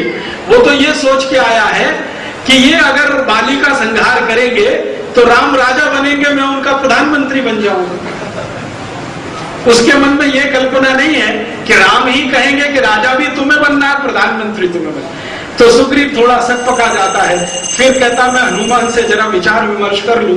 तो हनुमान कहते हैं कि देखो, ये जो दोनों राजकुमार हैं इनकी आंखों में सच्चाई है, इनके वचन में सच्चाई है, इनके कथन में सच्चाई है, और ये जिस गुरु के शिष्य हैं उनको सब जानते हैं, विश्वामित्र। वो विश्वामित्र का कोई शिष्य झूठ नहीं बोलता, ऐसी मान्यता है। तो मान लो कि ये सच कह रहे हैं, राज्य तुम्ही को मिलेगा, लेकिन ये तुमसे गारंटी चाहते हैं कि तुम भी वैसा ही तो नहीं करोगे जैसा वाली करता है। तब सुग्रीव कहता है कि मैं आपको वायदा करता हूं कि मैं ये नहीं करने वाला हूं। तो राम कहते हैं कि ठीक है, तुम अब तैयारी करो, तुम्हारी अपनी क्षमता बढ़ाओ, तुम्हारे सैनिकों को तैयार करो। तो सुग्रीव कहता मैंने कभी युद्ध नहीं लड़ा, मुझे अस्त्र शस्त्र चलाना नहीं आता, मेरे पास कोई सैनिक नहीं है। तो उनका ठीक है, तुम्हारी प्रजा में जो लोग तुम्हारे समर्थक हैं उनको मेरे शिविर में लेके आओ। तब सुग्रीव और हनुमान एक अभियान चलाते हैं और किष्किंधा राज्य जो बाली का राज्य है वहां से उनके समर्थकों को ला लाके श्री राम के शिविर में दाखिल करते हैं और श्री राम उनकी ट्रेनिंग कराते हैं। अच्छी ट्रेनिंग हो जाने के बाद जब सेना तैयार होती है तो राम कहते हैं कि अब युद्ध का समय है और सुग्रीव को तैयार करते हैं कि युद्ध तो तुमको करना है, मैं तो तुम्हारे सहयोग में हूं। तो सुग्रीव कहता भगवान वो तो मार डालेगा मुझे, उसकी ताकत इतनी है 5 मिनट में मैं नहीं ठहर पाऊंगा। तो राम कहते हैं कि मैं तुम्हें वायदा करता हूं कि मरने नहीं दूंगा, लेकिन युद्ध तो तुम्हें ही करना है। फिर वो कहता क्यों? तो राम कहते हैं जो बहुत गंभीर बात, वो कहते हैं देखो समस्या तुम्हारी है, संघर्ष भी तुम्हें ही करना पड़ेगा, मैं तो सहयोगी की भूमिका में हूं। यही तो लाखों साल के बाद श्री कृष्ण अर्जुन को कह रहे हैं, समस्या तुम्हारी है, संघर्ष भी तुमको करना है, मैं तो सहयोगी की भूमिका में। महाभारत में भी यही है, क्योंकि अर्जुन युद्ध करने को तैयार नहीं है, कमजोर पड़ रहा है, तो श्री कृष्ण कह रहे हैं समस्या तुम्हारी है, संघर्ष भी तुम्हें ही करना है, मैं तुम्हें रास्ता दिखा सकता हूं। राम इसी बात को लाखों साल पहले कह रहे हैं सुग्रीव से, समस्या तुम्हारी है, संघर्ष भी तुम्हें करना है। मतलब शायद ये भारत और भारतीयता का कोई बड़ा दर्शन रहा होगा कि जिसकी समस्या है संघर्ष उसी को करना चाहिए, और उसी दर्शन को राम प्रतिपादित कर रहे हैं। ये नहीं हो सकता कि समस्या आपकी हो, संघर्ष कोई और करे। राजीव भाई आप आगे बढ़ो, हम तुम्हारे साथ हैं, ये नहीं होता है। समस्या आपकी है तो आपको संघर्ष करना है, मेरी है तो मुझे संघर्ष करना है। ये तो राम जी बता रहे हैं हमको। तो सुग्रीव को तैयार किया, हिम्मत बधाई है, और सुग्रीव और बाली का युद्ध हुआ है। आप जानते हैं बाली बहुत ताकतवर है, सुग्रीव कमजोर है, और बाली सुग्रीव को मार डाले ऐसी स्थिति में जब आता है तो भगवान राम का एक बाण बाली को मार जाता है, और उसके बाद बाली खत्म, और सुग्रीव को उसका राज्य राम दिलवाते हैं। तब सुग्रीव कहता है कि अब आपकी जिंदगी भर में सेवा करूंगा, आपकी जिंदगी भर सेवा करूंगा। अब ये जो कहानी है इसके पहले की एक घटना घटित हो चुकी है, मैंने वो घटना जानबूझ के बाद में सुनाने का तय किया। भगवान राम का सुग्रीव और हनुमान से जो मिलन है, इसके पहले सीता जी का अपहरण हो चुका है। इसके पहले सीता जी का अपहरण हो चुका है। मैंने वो जानबूझकर इसलिए नहीं सुनाया क्योंकि कोरिलेशन करना है मुझे, वो कोरिलेशन टूट जाए तो बात समझ में नहीं आए। सीता जी का अपहरण हो चुका है और श्री राम अब 2 समस्याओं से जूझ रहे हैं, एक तो राक्षसों का संहार, दूसरा अपनी पत्नी की खोज। तो अपनी पत्नी की खोज में वो घूम रहे हैं, और उस समय सुग्रीव और हनुमान उनको मिलते हैं। और तब जब सुग्रीव की समस्या का समाधान करने के बाद रामचंद्र जी को सुग्रीव कहता है कि आपकी जिंदगी भर सेवा करूंगा, तब राम उसको कहते हैं कि अब तुम मेरी एक मदद कर सको तो करो, मेरी पत्नी की खोज मुझे करनी है जिसका अपहरण कोई कर ले गया। तब तक उन्हें यह नहीं मालूम है कि अपहरण किसने किया है, कोई कर ले गया है, पता लगाना है कि वो कौन है, किस दिशा से आया, कहां रखा है, आदि आदि। तो सुग्रीव कहता है कि मैं आपको वचन देता हूं कि आपके इस अभियान में जब तक मेरे प्राण हैं तब तक मैं आपके साथ हूं। और सुग्रीव के इस वचन के साथ हनुमान भी बंध जाते हैं, और वो कहते हैं कि मैं अलग कैसे रह सकता हूं, मैं भी इस वचन में साथ हूं। तो श्री राम उनसे कहते हैं कि अब हमें दूसरा बड़ा अभियान चलाना है कि खोज करनी है। तो सुग्रीव कहता है कि मेरा अनुमान है कि सीता का अपहरण रावण ने ही किया होगा, मेरा अनुमान है। राम कहते हैं तुम कैसे कहते हो? तो सुग्रीव कहता है कि मैं रावण को जानता हूं। कैसे जानते हो? तब वो कहता है मेरे भाई बाली का दोस्त है, और जितना कुकर्मी बाली उतना ही कुकर्मी वो है, उससे ज्यादा ही है, कम नहीं है। तो रावण कैसा है, पूरा डिस्क्रिप्शन राम को जो बताया है वो सुग्रीव ने बताया। वो ऐसा है, वो ये कुकर्म करता है, इतने अत्याचार करता है, इतने तरह से व्यभिचार आए हैं अपने समय की, और वो कहानी शूर्पणखा की है, वो आप सब जानते हैं। तो सुग्रीव जो कह रहा है कि मेरा अनुमान अब पक्का हो गया है कि ये वही है, तो क्यों किया होगा? तो कहने लगा अपनी बहन के अपमान का बदला लेने के लिए हो सकता है, और वो सुंदर स्त्रियों के प्रति आसक्त बहुत रहता है रावण, ये भी कारण हो सकता है। तो राम कहते हैं कि चलो ठीक है, अगर ये वही है तो पता करो कि इसका निवास कहाँ है, वन का इसका आवास कहाँ है, महल कहाँ है, राज्य का। उसने कहा वो मालूम है, क्योंकि मेरा भाई बाली अक्सर जाता था और बाली के पास ये अक्सर आता था, और इनका आना जाना मुझे बहुत नजदीक से पता है, मैं जानता हूं वो कहाँ रहता है, वो लंका नगरी है, समुद्र के किनारे है, ऐसा ऐसा पूरा वर्णन करता है। तो रामचंद्र जी कहते हैं कि हमको हर हालत में वहां तक पहुंचना है। तो जंगल के सब राक्षसों का संहार करने के बाद, स्थानीय जनजातियों के राजाओं को राज्य सौंप देने के बाद राम अपने अंतिम अभियान पर निकलते हैं, जो उनके जीवन का सबसे बड़ा अभियान है, रावण का संहार। पहुंच जाते हैं। अब ये बाली का भाई सुग्रीव जो राजा बन गया किष्किंधा का, वो कहता है आप रावण से लड़ोगे कैसे, उसके पास तो बड़ी भारी सेना है। तो राम ने कहा कि फिर हमें भी सेना तैयार करनी है। तो सुग्रीव कहता मेरे पास तो नहीं है कोई सेना। क्यों? तो उसने कहा मेरे राज्य में तो सैनिक रहते ही नहीं है, बंदर भालू रीछ रहते हैं, अगर जरूरत पड़े तो ये आ सकते हैं, इनसे कैसे लड़ोगे? तो हनुमान को बुलाते हैं कि देखो तुम बता सकते हो इनकी शक्ति और ताकत? तो वो कहते हैं कि इनमें शक्ति ताकत तो नहीं है, लेकिन भावना प्रबल है, अगर आप इनको हिम्मत दे दें तो ये रावण से लड़ सकते हैं। क्यों लड़ेंगे ये रावण से? लक्ष्मण कह रहे हैं। तो राम कहते हैं ये रावण से इसलिए लड़ेंगे क्योंकि रावण ने इनके खिलाफ भी बहुत अत्याचार किए, इन बानरों के खिलाफ बहुत अत्याचार किए। रावण की एक नीति है बाली के राज्य से बानरों को गिरफ्तार करना। बानर एक तरह की जाति है, बंदर का अर्थ नहीं है, इस बात को ध्यान रखिएगा, एक तरह की जनजाति है। बंदर और बानर बिल्कुल अलग है। तो बानर जाति के लोगों को रावण पकड़ पकड़ के लेके जाता है और लंका में दास बना के रखता है, और इनकी स्त्रियों को भी पकड़ के लेके जाता है, उनको वेश्या बना के छोड़ता है। तो बानर जाति के लोग रावण के बहुत खिलाफ हैं। तो राम को जब ये सुग्रीव बताते हैं कि देखो हमारे साथ वो ये बर्ताव करता है, तो लक्ष्मण और राम मिलके कहते हैं कि तो जरूर ये बानर रावण से लड़ेंगे, मुझे तुम उनके पास ले चलो। तो बानरों की सभा बुलाई जाती है। किष्किंधा में हनुमान जी जो बानरों के सबसे बड़े प्रतीक हैं, वो सबको इकट्ठा करते हैं और राम उनको सुनाते हैं कि देखो ऐसा ऐसा एक आतताई आदमी है, उसके खिलाफ संघर्ष करना है, उसने मेरी पत्नी का भी अपहरण किया है। तो बानर कहते हैं आपकी क्या, हमारी सबकी पत्नियों का किया है उसने,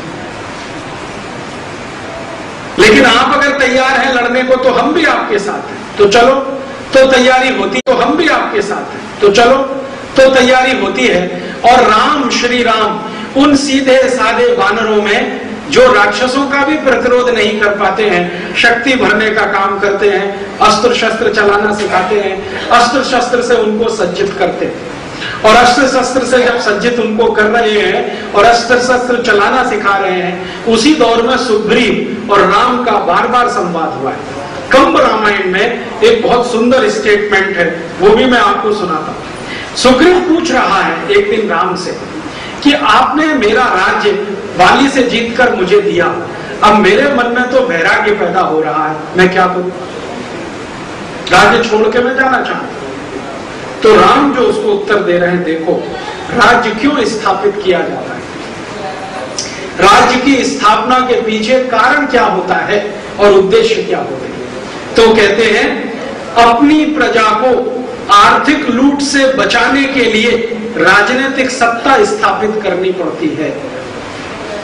अपनी प्रजा को आर्थिक लूट से बचाने के लिए राज्य सत्ता स्थापित करनी पड़ती है, और राज्य सत्ता की रक्षा करने के लिए सेना की जरूरत होती है, और सेना की जरूरत पूरी करने के लिए धन संपत्ति चाहिए, और धन संपत्ति चाहने के लिए उत्पादन और व्यापार की जरूरत होती है, और इन सब का समूह जो हो जाता है उसी को राज्य शक्ति के रूप में माना जाता है।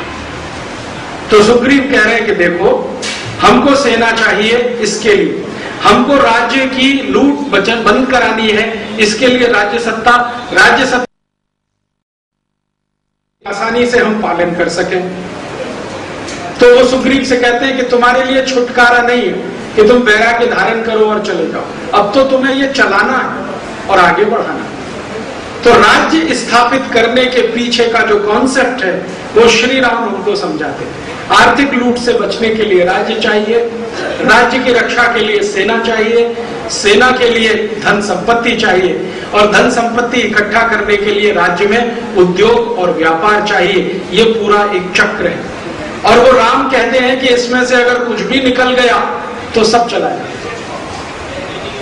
उसके बाद एक और दूसरी बात वो सुग्रीव से कह रहे हैं कि देखो सुग्रीव, राज्य को धन की आवश्यकता है, ये बात बिल्कुल सही है, लेकिन ये धन प्रजा के कल्याण में लगने वाला होगा तो श्रेय होगा, और जो प्रजा का शोषण करने वाला हुआ तो ये छोड़ने लायक होगा। तुम तय कर लो कि तुम्हारे राज्य के लिए धन की जरूरत है तो किस रास्ते से लाना है, प्रजा के कल्याण वाला या प्रजा के शोषण वाला। तो सुग्रीव कहता है आपके रहते मैं सोच कैसे सकता हूं। तो राम कहते हैं कि इसका संकल्प हमेशा याद रखो कि धन वही जो प्रजा का कल्याण कर सके, ऐसा धन बिल्कुल नहीं जो प्रजा के शोषण से आया हुआ। तो धीरे धीरे राम एक आदर्श राज्य की कल्पना बुनते चले जा रहे हैं। एक आदर्श राज्य कैसा होता है उसकी स्थापना में लगे हुए। अब आखिरी समय है उनके अभियान का कि जब सुग्रीव और हनुमान की मदद से सेना तैयार होती है और सेना को लेकर लंका की तरफ कूच करते हैं, तो सेना जब समुद्र के किनारे पहुंचती है तब राम को उसका अंदाजा होता है कि कितने सैनिक हैं उसमें। तो लक्ष्मण पूछ रहे हैं कि क्या आपको भरोसा है कि ये सेना रावण से लड़ेगी? तो राम उनको कहते हैं कि हाँ, भरोसा ही नहीं विश्वास है कि ये लड़ेगी ही नहीं, रावण को पराजित करेगी। तो कहने लगे वो कैसे? तो वो कह रहे हैं कि ये जो सब सैनिक है ना, ये फुल टाइमर नहीं है, पूर्णकालिक सैनिक नहीं है, ये सब अर्धकालिक है। माने ये राज्य के नागरिक हैं, अपनी जिंदगी चलाते हैं, अपना परिवार चलाते हैं। चूंकि ये रावण से पीड़ित हैं इसलिए मेरे साथ आए हैं और सेना में शामिल हुए। ये पूर्णकालिक सैनिक नहीं है, इसलिए इनकी भावना बड़ी है। ये पैसे के लिए नहीं लड़ने आए हैं, ये अपने सम्मान की रक्षा के लिए लड़ने के लिए आए। इनकी जो पत्नियों को रावण उठा ले गया है उनको वापस लेने के लिए मेरे साथ आए। पूर्णकालिक सैनिक और अर्धकालिक सैनिक का मतलब जो वो समझा रहे हैं कि हम जिनको पगार देते हैं और वो सेना के लिए लड़ते हैं, उनका भरोसा नहीं। हमसे ज्यादा कोई पगार देगा तो वहां चले जाए, लेकिन इनमें कोई पगारधारी नहीं है। ये सब एक्टिविस्ट हैं, एक तरह से आज की भाषा में सोशल एक्टिविस्ट हैं। ये अपने अपने अपमान का बदला लेने के लिए रावण के खिलाफ है। ये सिर्फ मेरी पत्नी के अपमान का बदला नहीं, इनकी अपनी पत्नियों के अपमान का बदला लेना। इसलिए मुझे लगता है कि ये लड़ेंगे ही नहीं, जीतेंगे। तो लक्ष्मण पूछ रहे हैं आपको मालूम है इनमें कैसे कैसे सैनिक हैं? तो राम कहते हैं हाँ, इनमें कई सैनिक ऐसे हैं जो सवेरे से शाम तक लोहा गलाते हैं भट्टियों पर और उनसे कुछ औजार बनाते हैं, और समय मिलता है तो मेरे पास अभ्यास करने के लिए आते हैं। फिर वो कहते हैं कि इनमें से कई सैनिक ऐसे हैं जो कुम्हारी का काम करते हैं, चाक चलाते हैं, मिट्टी के बर्तन बनाते हैं, उसमें से समय बच जाता है तो मेरे पास आते हैं प्रशिक्षण लेने के लिए। फिर वो कहते हैं इनमें से कई सैनिक ऐसे हैं जो धागा बनाते हैं, कपड़ा बुनते हैं, बुनकर हैं, जब इनको समय मिल जाता है तो मेरे पास प्रशिक्षण लेते हैं। तो लुहार है, कुम्हार है, बुनकर है, धुनकर है, 18 जो हम जानते हैं ना गांव गांव में कारीगरी का काम करने वाले, वो सब रामचंद्र जी के सैनिक हैं। कारीगरों को सैनिक बना दिया, ऐसा कोई राजा हमने हजारों साल इस देश में देखा नहीं। कारीगरों को सैनिक बना दिया। जितने भी राजा हैं, दशरथ के पहले के 5 कुल, रघु से शुरू होता है और दशरथ तक आते 5 बीते हैं कुल। इन 5 समय में जितने भी राजा हुए हैं सबके पास पूर्णकालिक सैनिक हैं, पगार पर काम करने वाले सैनिक हैं। राम अकेले राजा हैं अपने कुल में जिनके पास एक भी सैनिक नहीं है जो पगार लेकर लड़े। वो तो लड़ रहे हैं इसलिए कि उनके सम्मान का प्रश्न। आप सोचो साधारण से लोग जो लोहारी कुम्हारी बुनकरी का काम करते हैं उनको सैनिक बना दिया, ये तो कोई विरले ही लोग कर पाते हैं। साधारण से वानरों को रावण से लड़ने के लिए खड़ा कर दिया, ये तो कोई विरले लोग कर पाते हैं। और इन सब की सेना इकट्ठी होकर जब पहुंची है समुद्र के किनारे, तो बड़ा प्रश्न है समुद्र पार कैसे करें, लंका तक जाएं कैसे। और उसके पहले की घटना यह है कि यह तय किया गया कि भाई हम सब समुद्र जाएंगे पार करने के लिए, उसके पहले किसी एक को भेज के देख लो। तो हनुमान को भेजा गया है, वो लंका पहुंचे हैं। पहुंचने के बाद वो सब जो उन्होंने किया है वो आप सब जानते हैं। लौट के हनुमान जी पूरा वर्णन कर रहे हैं, रावण ऐसा है, उसका व्यवहार ऐसा है, उसकी सेना इतनी है, महल ऐसा है, सुरक्षा इतनी है, पहुंचना मुश्किल है, वगैरह वगैरह। तो व्यूह रचना हो रही है। तो पहली व्यूह रचना की समुद्र पार कैसे करें, एक हनुमान तो जा सकते हैं, सबकी तो ताकत नहीं है, तो पुल बनाओ। तो पुल बनाने के लिए राम एक भाषण देते हैं अपनी सेना के सैनिकों कि हमें पुल बांधना है, लेकिन ये असंभव है। क्यों? समुद्र पर पुल बांधना ये तो कभी हुआ नहीं है। राम जी के पहले तो कभी हुआ नहीं है और राम जी के बाद भी हुआ नहीं है।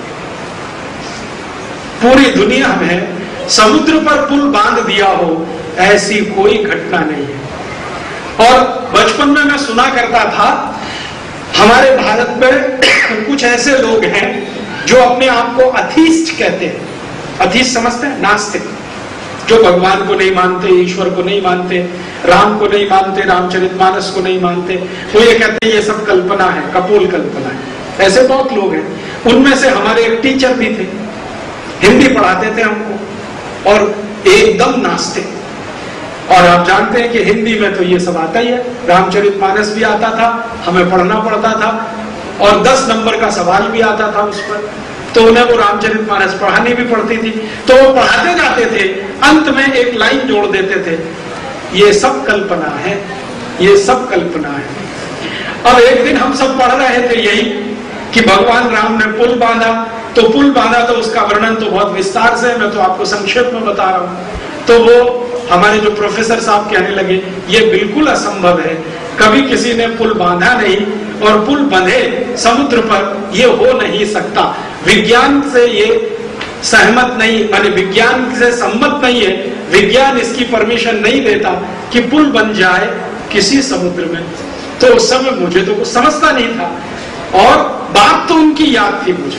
अभी थोड़े दिन पहले मेरा एक दोस्त जो मेरे साथ पढ़ाई करता था, अब अमेरिका में नौकरी करता है, नासा में काम करता है। तो उसने मुझे कुछ फोटोग्राफ्स भेजे।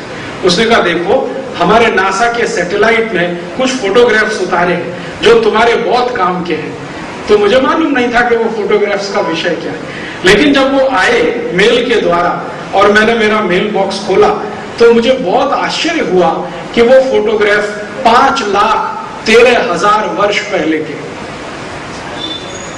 5,13,000 वर्ष पहले का कोई पुल बना है श्रीलंका और भारत के बीच में, उसके फोटोग्राफ्स हैं। बाद में मैंने वो फोटोग्राफ्स देखने के बाद नासा के डायरेक्टर को मेल किया, जॉइंट डायरेक्टर को मेल किया, उनके बहुत सारे साइंटिस्ट को, कि आप मानते हैं कि ऐसा कोई पुल है? उन्होंने कहा हाँ मानते हैं, और ये पुल अभी भी जीवित है। रामेश्वरम है ना, रामेश्वरम, वहां से शुरू होकर और लंका का आखिरी जो किनारा है वहां तक जाता है। पुल अभी भी जीवित है और 47 नॉटिकल माइल का है, और भारत के समुद्र के आखिरी किनारे से श्रीलंका के समुद्र के पहले किनारे के बीच की दूरी भी 47 नॉटिकल माइल है। तो मैंने उनसे पूछा ये कैसे संभव है? सैटेलाइट तो झूठ बोल नहीं सकता, क्योंकि सैटेलाइट में कोई आदमी नहीं होता। झूठ बोलने की आदत तो आदमियों को होती है, मशीन तो ज्यादा नहीं बोलती, और उसकी प्रोग्रामिंग भी वैसी नहीं है, क्योंकि अमेरिका ने ये प्रोग्रामिंग फीड करके सैटेलाइट नहीं छोड़ा था कि उस पुल का ही फोटो लेना है। वो तो दुनिया भर के फोटो उतार रहा है, घूमता रहता है, फोटो उतारता रहता है। अभी फोटो आ गए उसकी पकड़ में तो हम देख रहे हैं। तो अब अमेरिका के नासा के सब वैज्ञानिकों ने मान लिया कि भारत देश में 5,13,000 साल पहले कोई पुल बना था और भगवान राम का समय ठीक आज से 5,13,000 कुछ 100 वर्ष का है, ठीक आज के समय से। तो यह सिद्ध हो गया कि पुल बना था। और वैज्ञानिक ये कहते हैं कि यह अद्भुत है, ऐसा पुल अद्भुत है। कैसे अद्भुत है? वो ये कहते हैं कि इस पुल को बनाने के लिए बहुत बड़े बड़े पत्थरों को समुद्र में डुबोया गया है। और वैज्ञानिकों ने यहां तक कह दिया है कि इन बड़े पत्थरों को समुद्र के तल तक पहुंचाने के लिए पत्थरों के साथ जहाजों को भी डुबोया गया। और कंबन रामायण में यह बात आती है कि भगवान राम ने नल और नील आप जानते हैं रामायण में है, नल और नील ये जो है ना सुग्रीव और हनुमान, इन्हीं के मित्र मंडली के दो लोग हैं, दोनों सिविल इंजीनियर, आज की भाषा में मैं कहूं तो वास्तु विशेषज्ञ हैं दोनों के दोनों, क्योंकि उनका वर्णन बहुत लंबा है कंब रामायण में। नल की विशेषताएं क्या है? नल की विशेषता यह है कि किसी भी तरह की सड़क का निर्माण, किसी भी तरह के भवन का निर्माण करने में सक्षम है नल। और नील की विशेषता क्या है? नील की विशेषता यह है कि पानी से जुड़ा जितना इंजीनियरिंग है, जिसको आज की भाषा में हाइड्रोलिक्स आप कहिए, उसका विशेषज्ञ है।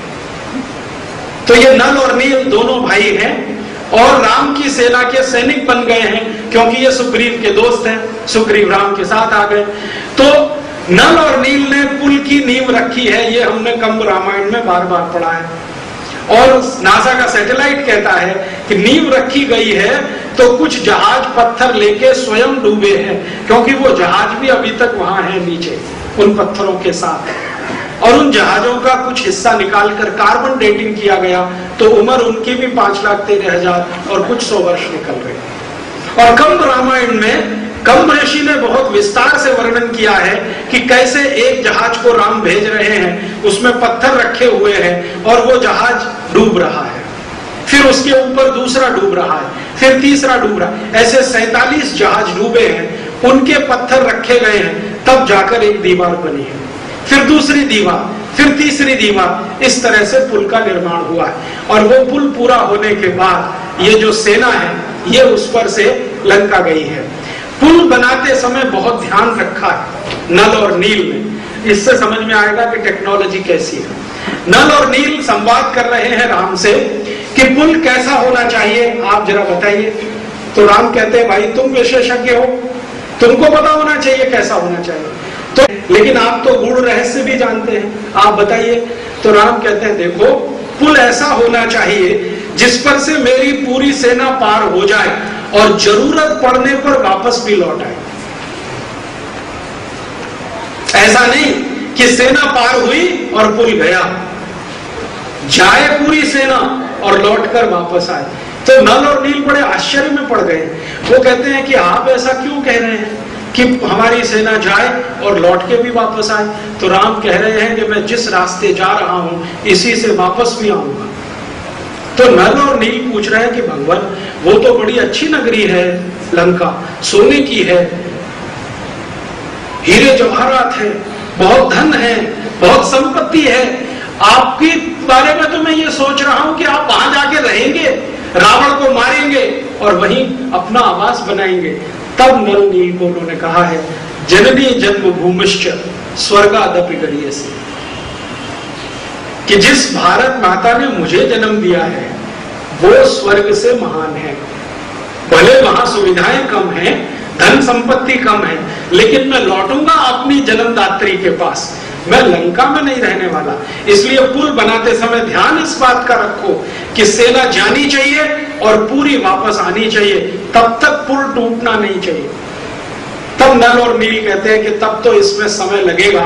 तो राम कहते हैं लगने दो, तब तक तुम समय लगाओ पुल बनाने में, मैं सेना का प्रशिक्षण करता हूं, दोनों काम होते हैं। तब कंब रामायण में एक वर्णन है कि नल और नील कोई विशेष तरह का एक पदार्थ तैयार कर रहे हैं जो पत्थरों को जोड़ने का काम करे, और ऐसा पदार्थ हो जो पानी में भी ना घुले।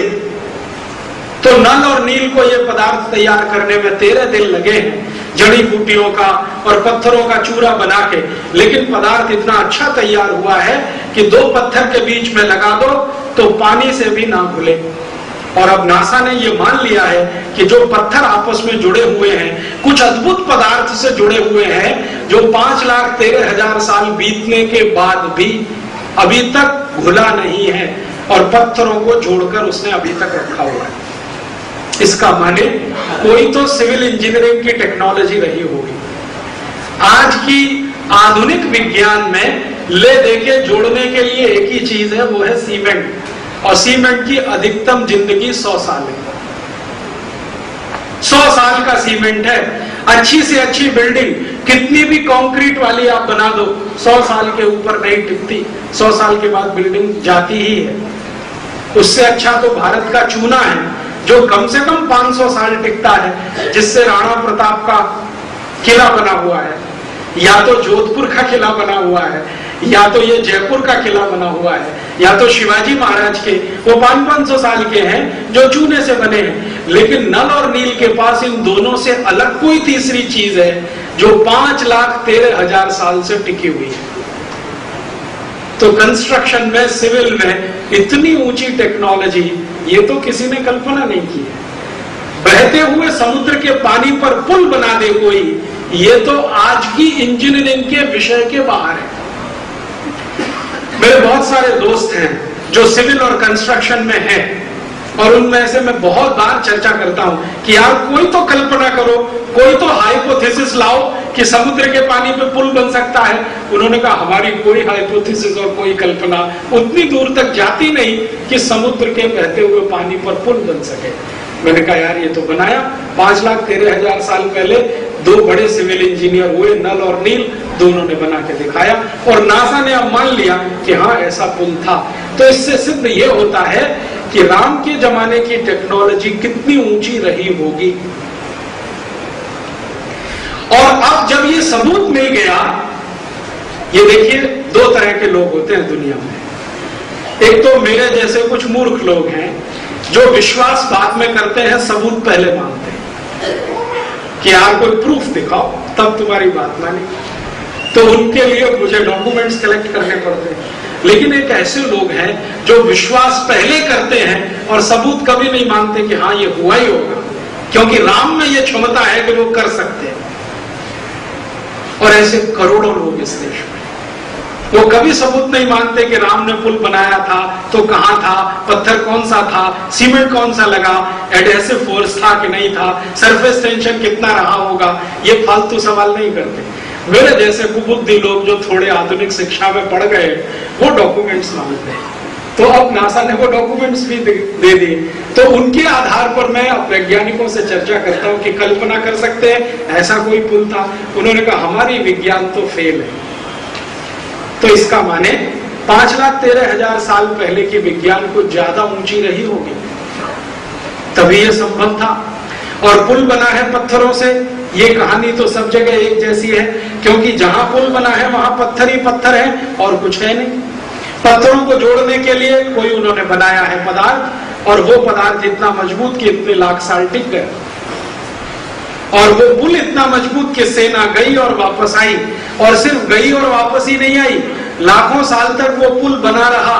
फिर समुद्र के किसी तेज बहाव के चलते, कोई सुनामी के चलते पानी का लेवल ऊंचा हुआ तो वो पुल नीचा पड़ गया, टूटा नहीं। पुल अभी भी सुरक्षित है, बस ये हुआ कि कभी सुनामी आई, तल बढ़ गया, पुल नीचे हो गया, टूटा नहीं है, अभी भी नहीं टूटा। तभी तो फोटोग्राफ में बिल्कुल स्पष्ट दिखाई दे रहा है।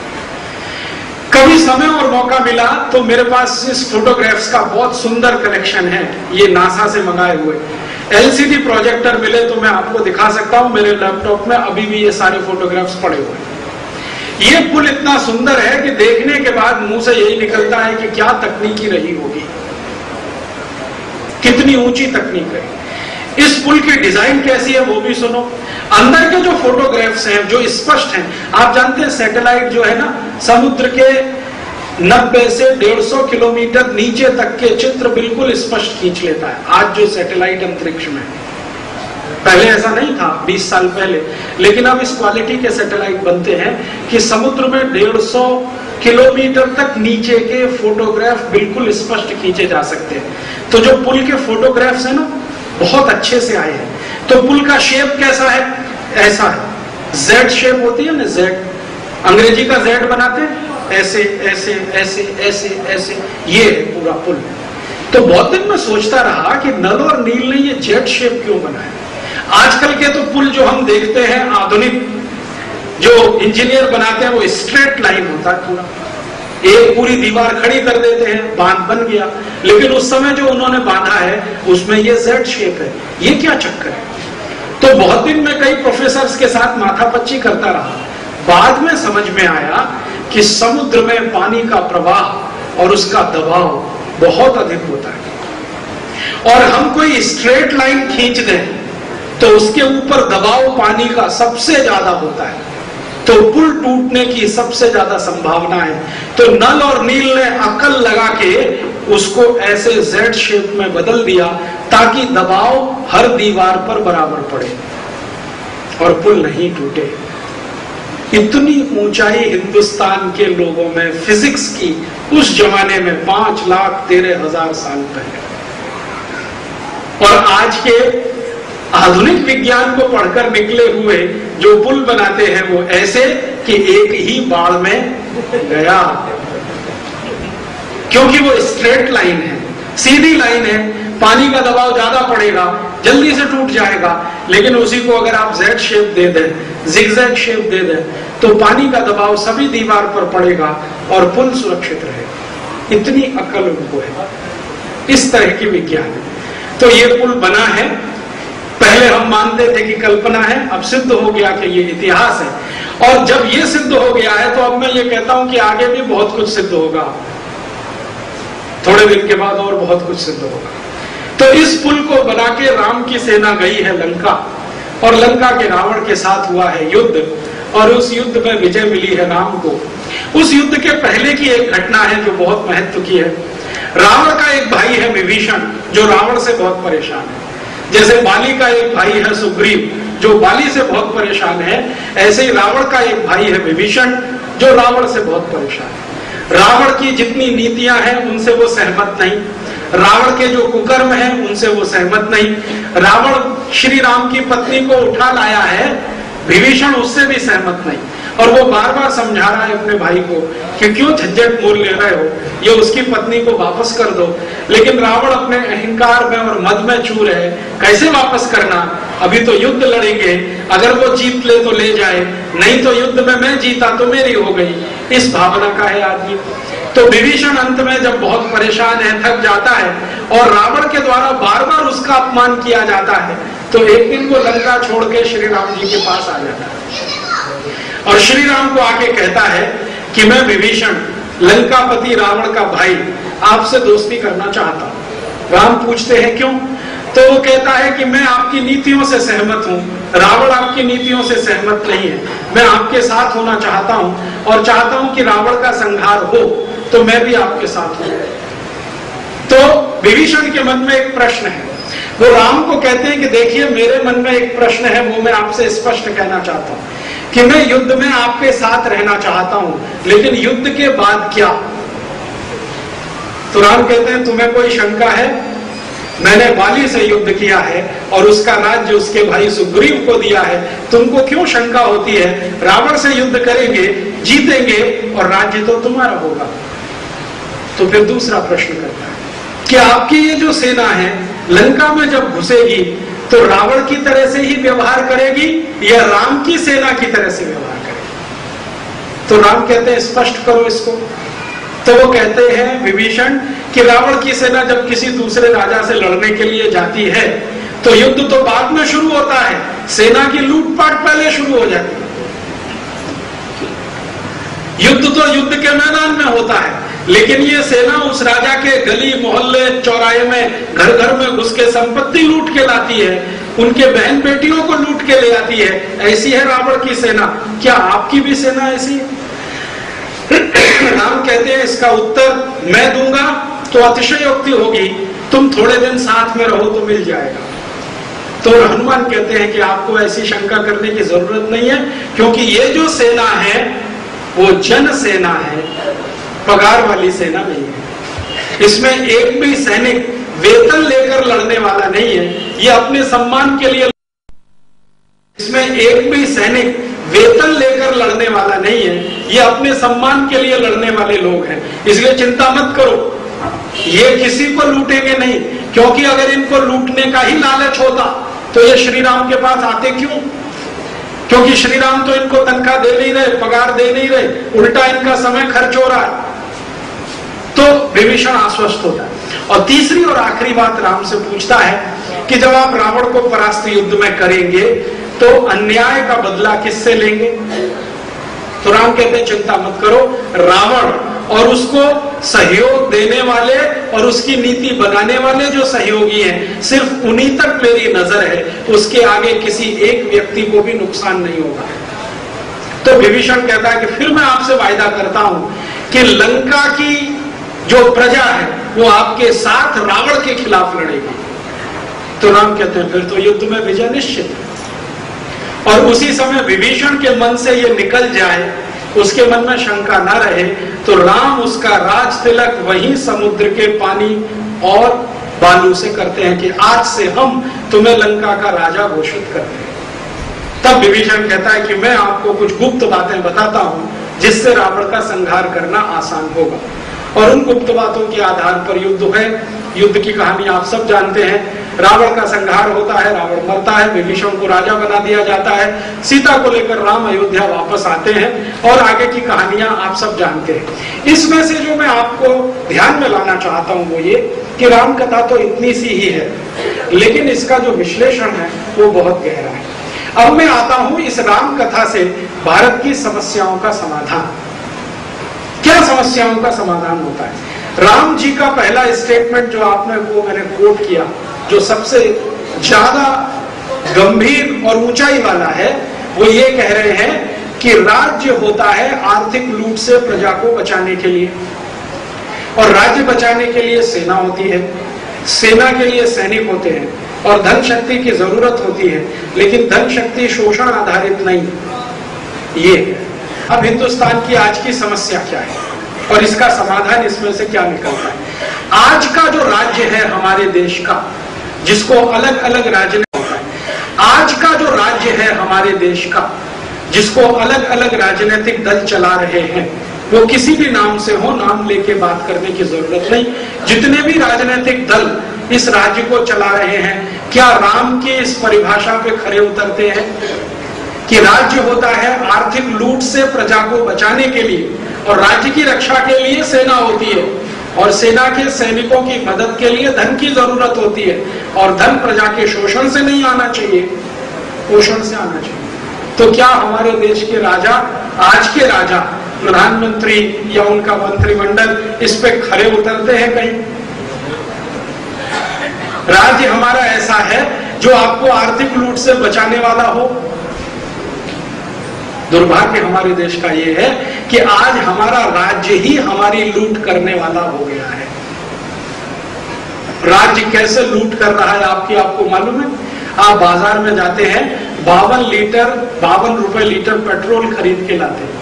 यही भाव है ना पेट्रोल का। आपको मालूम है 1 लीटर पेट्रोल 18 रुपए में बनता है। 1 लीटर पेट्रोल 18 रुपए में बनता है और आपको 52 रुपए का बेचा जाता है। कितना लूटती है आपकी सरकार आपको? अगर 18 रुपए लीटर का पेट्रोल 36 रुपए लीटर में आपको बेचा जाए तो 100% लूट हो गई। और 18 रुपए लीटर का पेट्रोल 36 के आगे 18 और जोड़ दो, 200% लूट हो गई। और ये लूट आपकी ही सरकार कर रही है, माने आपका राज्य ही आपको लूट रहा है। और राम बोल कर गए हैं कि राज्य का काम है प्रजा की लूट को रोकना, और इस समय हमारा राज्य प्रजा को ही लूटने में लगा हुआ है। ये पेट्रोल का तो एक उदाहरण दिया। आपको मालूम है आप जिंदगी में कितने टैक्स भरते? सवेरे से शाम तक आप जितनी चीजें अपने जीवन में इस्तेमाल करते हैं, इन सभी वस्तुओं पर प्रत्यक्ष और परोक्ष रूप से 64 तरह के टैक्स लगते हैं। 64 तरह, central excise duty, central sales tax, फिर उसके बाद इनकम टैक्स, फिर कॉर्पोरेट टैक्स, फिर वैल्यू एडेड टैक्स, फिर स्टेट लेवल पे ढेर सारे टैक्स, टैक्स ही टैक्स, और ये एक तरह की लूट है। तो राम जी तो कह रहे हैं कि राज्य होता है प्रजा को लूट से बचाने के लिए, और यहाँ राज्य बन गया है प्रजा को लूटने के लिए। तो राम राज्य है इस देश में? नहीं। तो लाना है कि नहीं लाना है? तभी तो राम कथा सुनने का कोई फायदा है, नहीं तो फायदा क्या? राम खुद ही कह रहे हैं राज्य ऐसा होना चाहिए जो प्रजा को लूट से बचाए, और हम राम कथा सुने और सुनाएं और प्रजा से लूट को बचाने वाला राज्य स्थापित ना कराएं, तो राम कथा का कोई महत्व नहीं। तो मेरा मानना है कि भारत की प्रजा की लूट बंद करानी है और राम राज्य लाना है, तो राम के सूत्र का पालन करना है। दूसरा एक महत्व की घटना है जो बीच की है पूरे कहानी में, और मैंने जानबूझ के छोड़ी अंत में बोलने के लिए। आप जानते हैं जब राम वन गमन कर गए हैं, दशरथ जी का स्वर्गवास हो गया है, तो उनके भाई भरत रामचंद्र जी को मिलने आए हैं, है ना, अयोध्या कांड, भरत राम संवाद। और ये जो भरत राम संवाद है ना, ये सभी कहानियों में है, सब कथा। दक्षिण की भी राम कथा में है, उत्तर की भी में भी है, मध्य भारत में भी है, पश्चिम में भी है, हर रामायण में है, हर रामचरितमानस में, रघुवंशम में है, कालिदास ने लिखा, सब ने लिखा है भरत राम संवाद। भरत राम को मनाने आए हैं कि आप चलो वापस, पिताजी का हो गया है स्वर्गवास, मैं बनना नहीं चाहता, मुझे जबरदस्ती बना दिया गया है, आप चलो। तो राम को जब भरत मिलने आए हैं, तो रामचंद्र जी ने भरत से कुछ प्रश्न पूछे, और ये प्रश्न राम राज्य की पूरी परिभाषा तय करते हैं। राम जो भरत से प्रश्न पूछ रहे हैं, क्या प्रश्न पूछ रहे हैं? वो कह रहे हैं कि तुम आए हो, बहुत अच्छा है, पिताजी की मृत्यु का समाचार लाए हो, ये दुखद है, लेकिन ये बताओ कि जिस राज्य को तुम चला रहे हो, जिसका अधिपति तुम कहते हो मैं हूं, और तुम अपने को प्रतिनिधि मात्र मानते हो, तो उस राज्य का हाल कैसा है जरा बताओ तो सही। मैं जैसा छोड़कर आया था वैसा ही है, या कुछ गिरावट आई है, या कुछ बेहतर हुआ है? तो भरत से जो सबसे पहला प्रश्न पूछा है राम ने कि क्या तुम राज्य के सभी पुरोहितों को, सभी गुरुओं को और सभी आचार्यों को उतना ही सम्मान देते हो जितना मैं देता था? पहला प्रश्न, क्या तुम अपने राज्य के सभी पुरोहितों को, आचार्यों को और विद्वान लोगों को उतना ही सम्मान देते हो जितना मैं देता हूं? अगर हां, तो तुम राम राज्य चला रहे हो, और अगर ना, तो तुमको ठीक करने की आवश्यकता है। तो भरत कहते हैं कि हां, मैं उतना ही सम्मान देता हूं जितना आप देते थे। अब इसका महत्व समझिए। राम कह रहे हैं भरत को समझाते हुए कि जिस राज्य के पुरोहित, जिस राज्य के विद्वान और जिस राज्य के आचार्य राजा के द्वारा सम्मानित नहीं होते, वो राज्य कभी भी ऊंचाइयों को प्राप्त नहीं करता, वो डूब जाता है। ये बहुत महत्व की बात है। तो भरत को कह रहे हैं कि राम राज्य का पहला सूत्र ये है, पुरोहितों का सम्मान, आचार्यों का सम्मान और विद्वानों का सम्मान। अब कंब रामायण में ये विस्तार से है। कंब रामायण में भरत राम को प्रश्न कर रहे हैं कि आचार्यों का सम्मान मैं समझ गया, विद्वानों का सम्मान भी मैं समझ गया, लेकिन पुरोहितों का क्यों? पुरोहितों का क्यों? पुरोहित तो माने पूजा कराने वाले कर्मकांडी लोग, इनका सम्मान क्यों? तो राम समझा रहे हैं भरत को, और ये बहुत गहरी बात है। वो कह रहे हैं कि देखो, ये जो पुरोहित हैं, ये राज्य के नागरिकों के जिंदा रहने के आधार हैं। तो भरत के समझ में नहीं आ रहा है कैसे? तो राम समझा रहे हैं कि देखो, कोई पुरोहित है, पूजा करवाता है, पूजा करवाता है, तो जो पूजा करवाने वाला है पुरोहित, और जिनके यहाँ पूजा हो रही है, उसको हम क्या कहते हैं? यजमान।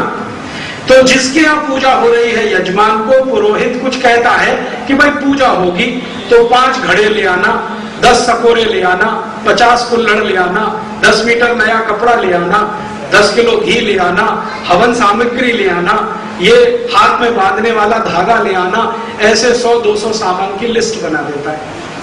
तो भरत कह रहे हाँ। तो राम कहते हैं तुम्हें समझ में नहीं आता, ये पुरोहित कारीगरों का मार्केटिंग मैनेजर है कि नहीं?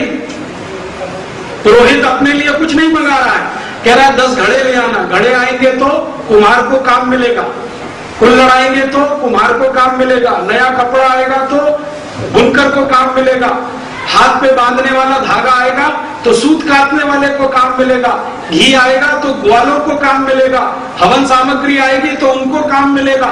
तो राम कह रहे हैं कि जो काम दे रहा है वो सम्मान के पात्र का है।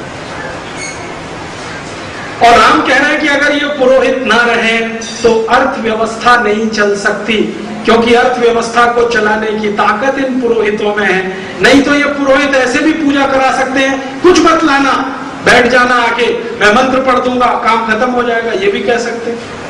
हो सकता है कि नहीं हो सकता? और बता देंगे कि भाई गढ़ में भगवान है, ये सब लाने की क्या जरूरत है। लेकिन ये सब पुरोहित मंगवाता है ताकि बनाने वाले का माल बिके, ताकि नया माल बनाने की प्रेरणा मिले, ताकि मार्केट चलता रहे और इकोनॉमी चलती रहे।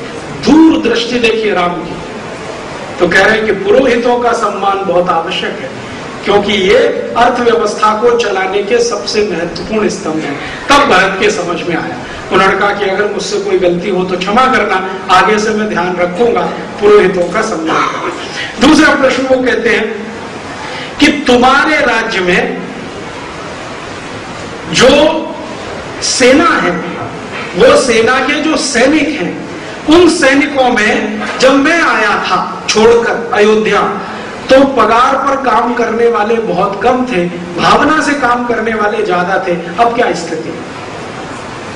तो भरत कहते हैं कि मेरी कोशिश है कि पगार पर काम करने वाले सैनिक अभी भी कम रहे, लेकिन मेरी मजबूरी है, वो मेरी बात सुनते नहीं है। तो राम कहते हैं कि तुम आदर्श राजा नहीं हो। जो राजा अपने सैनिकों में भाव नहीं भर सकता, युद्ध के लिए तैयार नहीं कर सकता, वो आदर्श नहीं है। तुम्हारी कमजोरी है, उसको ठीक करो। सैनिक ऐसे रखो जो बिना पगार के हों, लेकिन भावना से देश के लिए लड़े। पगार वाले थोड़े बहुत रखो, ज्यादा नहीं। आज की भारत की सेना बिल्कुल उल्टा है, भावना वाला लड़ने वाला कोई नहीं। राम का राज्य अभी नहीं है इस देश में। तीसरा प्रश्न वो पूछ रहे हैं कि तुम्हारे राज्य के जो मंत्री हैं और तुम्हारे महामात्य हैं, अमात्य हैं, महामात्य हैं, ये सब तुम्हारे विश्वास पात्र हैं? तुम इन पर भरोसा करते हो और ये तुम पर भरोसा करते हैं? अगर हाँ तो राज्य अच्छा है, ना तो राज्य ठीक नहीं। आज के भारत में देखो, मंत्री प्रधानमंत्री पे भरोसा करते हैं, प्रधानमंत्री मंत्रियों पे भरोसा करते हैं। क्या हालत है दिल्ली की और क्या हालत है राज्यों की? राम जैसा राज्य कहते हैं, ऐसा नहीं। फिर अगला प्रश्न है कि तुम्हारे राज्य में जो भी अधिकारी काम करते हैं, उन अधिकारियों को अगर वेतन पर रखा हुआ है तो क्या समय से उनको वेतन मिलता है या दिन देरी होती है? तो भरत कहते हैं इससे क्या फर्क पड़ता है? तो कहते नहीं, अधिकारियों को अगर वेतन पे रखा है तो समय से उनका वेतन देना, या तो उनको कह देना कि आप बिना वेतन के काम करो। ये नहीं कि वेतन देने का दिन आज है और आप 20 दिन बाद दे रहे हैं, तो उन अधिकारियों की वफादारी डिगते देर नहीं लगेगी और तुम्हारा राज्य डूबते देर नहीं लगेगी। तो ये हम सबके लिए सूत्र है। जो बड़ी बड़ी फैक्ट्रियां चलाते हैं, इंडस्ट्री चलाते हैं, उनके लिए भी ये सूत्र है कि क्या वो अपने काम करने वाले कर्मचारियों को समय से वेतन दे देते हैं? राम इसके पक्षधर हैं कि जो वेतन का दिन है उसी दिन मिल जाना चाहिए, आगे पीछे नहीं होना चाहिए। फिर उसके बाद अगला प्रश्न वो कर रहे हैं कि तुम्हारे राज्य में तुम माने राजा सुबह उठते हो ब्रह्म मुहूर्त में, प्रजा के बीच में जाते हो, उनका दुख दर्द रोज जानते हो, या महल में सोते रहते हो, कभी हफ्ते में एक दिन जाते हो? तो भरत कह रहे हैं कि आपकी परंपरा को जीवित रखने की मैं कोशिश कर रहा हूं, रोज ब्रह्म मुहूर्त में जाता हूं, कभी कभी प्रमाद आ जाता है, आलस्य भी आ जाता है तो नहीं जा पाता हूं। तो राम कहते हैं कि यही प्रमाद राज्य को डुबा सकता है। इसलिए राजा को बहुत आवश्यक है कि हर दिन प्रजा के बीच में जाए और उसके दुख दर्दों का हालचाल ले। आज का भारत, कौन सा प्रधानमंत्री आता है आपके दुख दर्द पूछने के लिए? और गलती से जो कभी आ गया तो कौन सा अधिकारी आपको प्रधानमंत्री के पास जाने देता है अपना दुख दर्द सुनाने के लिए? ये राम का राज्य नहीं है। फिर राम कहते हैं कि तुम एक व्यक्ति से सलाह लेते हो या अनेक से? तो भरत कहते हैं कि मैं कभी कभी अनेक से ले लेता हूं। तो राम कहते हैं ये बहुत खराब है, सलाह हमेशा एक से ही लेना, माने एडवाइजर एक को ही रखना। आज हमारी सरकार के 20 एडवाइजर हैं, financial advisor, defence advisor, fiscal advisor, पता नहीं कहां के एडवाइजर। और एडवाइजर कैसे हैं वो आगे के प्रश्न में। राम कहते हैं कि जिस व्यक्ति से तुम सलाह लेते हो उसकी आर्थिक जीविका तुम्हारे से चलती है? अगर हां तो वो बहुत खतरनाक है। माने जिस व्यक्ति से तुम सलाह ले रहे हो अगर वो तुम्हारी पगार पे रखा हुआ है तो वो तो खतरनाक है, वो तुमको वही सलाह देगा जो तुमको अच्छी लगेगी।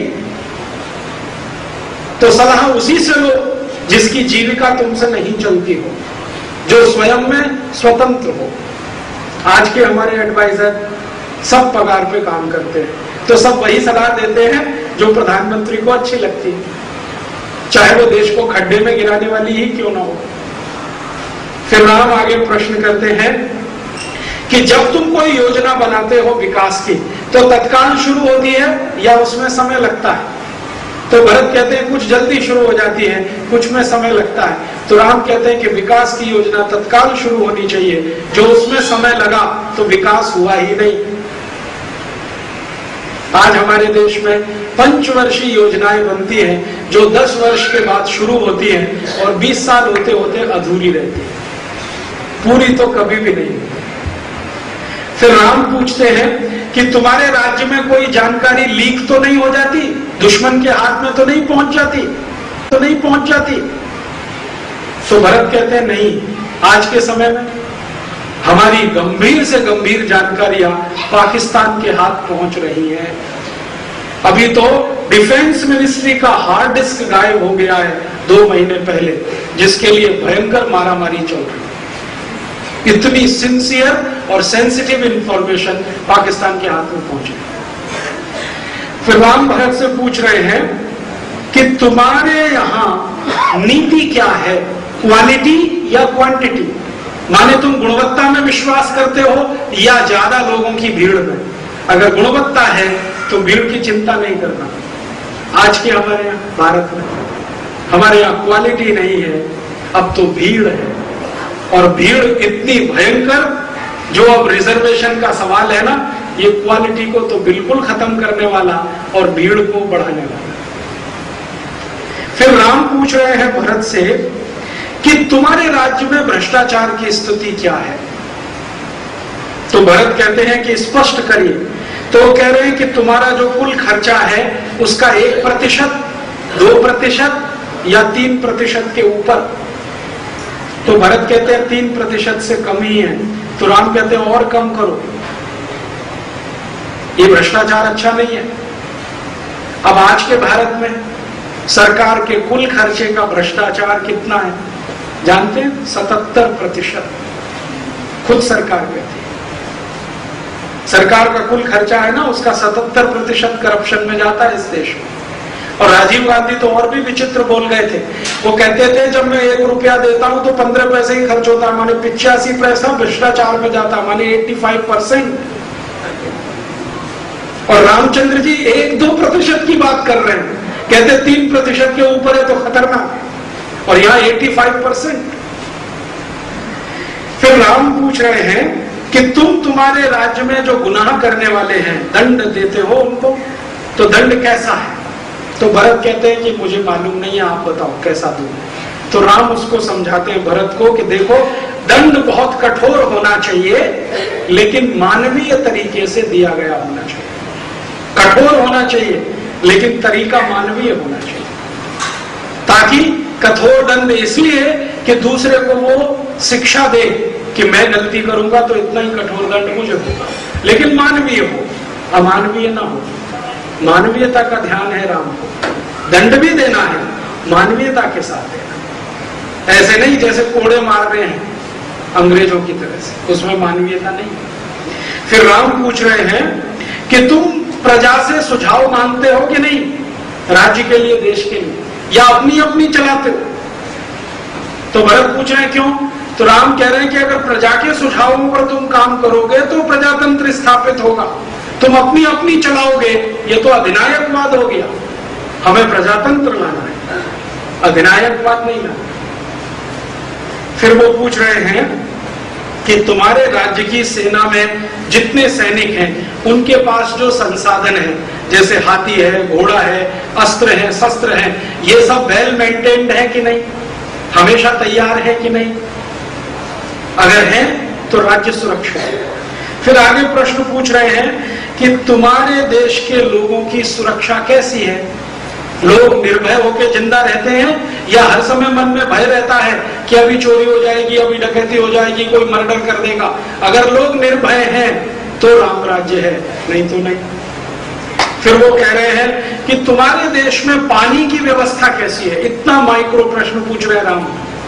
पानी की व्यवस्था कैसी है? सबको मिलता है, खेतों को मिलता है, पीने को मिलता है, या कमी है? अगर कमी है तो पूर्ति करो। आज हिंदुस्तान में पानी की व्यवस्था कैसी है? 6,32,000 गांव हैं, जिनमें से 3 लाख गांव को कभी भी पीने का पानी नहीं मिलता, और भारत का कोई प्रधानमंत्री राम की इस नीति को याद नहीं करता कि सबको पानी मिलना चाहिए। फिर राम पूछ रहे हैं कि धान्य के भंडार भरे हैं, खाली तो नहीं है? गेहूं, चावल, चना, दाल सब भरा हुआ है कि नहीं? खाली तो नहीं है? और आज हिंदुस्तान के धान्य के भंडार, जब भी समस्या हो तो अमेरिका से गेहूं मांगने पहुंच जाते हैं, कभी समस्या हो तो ऑस्ट्रेलिया से गेहूं मांगने पहुंच जाते हैं। इतना गेहूं उत्पादन करने के बाद भी अभी पिछले महीने ऑस्ट्रेलिया से गेहूं खरीदा है, अमेरिका से गेहूं खरीदा है। फिर वो कहते हैं कि तुम्हारे राज्य में जो पुरोहित पैसे के लिए पूजा कराते हैं वो तुम्हारे दल में तो नहीं है? पैसे के लिए पूजा कराते हैं वो तुम्हारे दल में तो नहीं है? तुम्हारे दल में ऐसे पुरोहित होने चाहिए जिनको पैसे से कुछ लेना देना नहीं, माने पैसे के लिए जो पूजा करेगा वो पुरोहित नहीं है। ये राम की परिभाषा है। पैसे के लिए राम कथा कहेगा वो राम का प्रिय होगा? राम खुद भरत को कह रहे हैं कि जो पुरोहित पैसे के लिए तुम्हारे यहां पूजा कराता है वो तुम्हारे राज्य का भला नहीं करेगा, तुम्हारा भी नहीं करेगा। और आज राम की कथा कहने वालों में कितने हैं जो बिना पैसे कथा कहते हैं? राम खुद यही कहते हैं। फिर राम कहते हैं, इसी को आगे एक्सप्लेन करते हैं कि ब्राह्मण और पुरोहित जो पैसे के लिए कुछ भी करने को तैयार हो उनको राज्य से निकाला दो, माने बहिष्कार कर दो, सीमा के बाहर छोड़ दो, वो खतरनाक है। और उसको भी आगे एक्सप्लेन करते हुए कहते हैं कि जो ब्राह्मण और पुरोहित पैसे के लिए काम करते हैं, अगर तुमने उनको निकाला नहीं दिया तो एक दिन यही तुमको निकाला दे देंगे और राज्य तुम्हारे हाथ से चला जाएगा। फिर आगे का बहुत अच्छा एक प्रश्न वो करते हैं कि देखो राजा में क्या गुण होने चाहिए, आदर्श राजा की परिभाषा उन्होंने दी है। तो वो कहते हैं कि राजा में सबसे बड़ा गुण होना चाहिए कि वो भगवान पर विश्वास रखे, माने आस्तिक हो, नास्तिक ना हो। तो भरत कहते हैं क्यों? तो वो कहते हैं कि ये दुनिया भगवान की बनाई हुई है, उस दुनिया का एक हिस्सा वो राजा चलाता है, तो राजा का राजा वो भगवान हुआ। अगर उसी पर भरोसा नहीं है तो ये राजा राज्य कैसे चलाएगा? इसलिए भगवान पर भरोसा करने वाला ही राजा होना चाहिए, नास्तिक को राजा होने का अधिकार नहीं है। दूसरी कि जो राजा हो तो हमेशा ऐसा जो प्रजा के हित में सत्य बोलना और सत्य को स्वीकार करने की हिम्मत रखे। तीसरा, जिसको कभी क्रोध ना आता हो, और क्रोध आए तो अपने ऊपर आए, प्रजा पर क्रोध ना करे। चौथा, जिस राजा में दूर को देखने की क्षमता हो, दूरदृष्टि। पांचवा, जो राजा अपनी प्रजा के दुख दर्द को उतनी ही गहराई से महसूस करता हो जैसे वो अपने दुख दर्द महसूस करता है। फिर पांचवा, जो राजा राजकोष से एक पैसा भी अपने ऊपर खर्च ना करता हो, राजकोष के एक एक पैसे को प्रजा के लिए बचाता हो।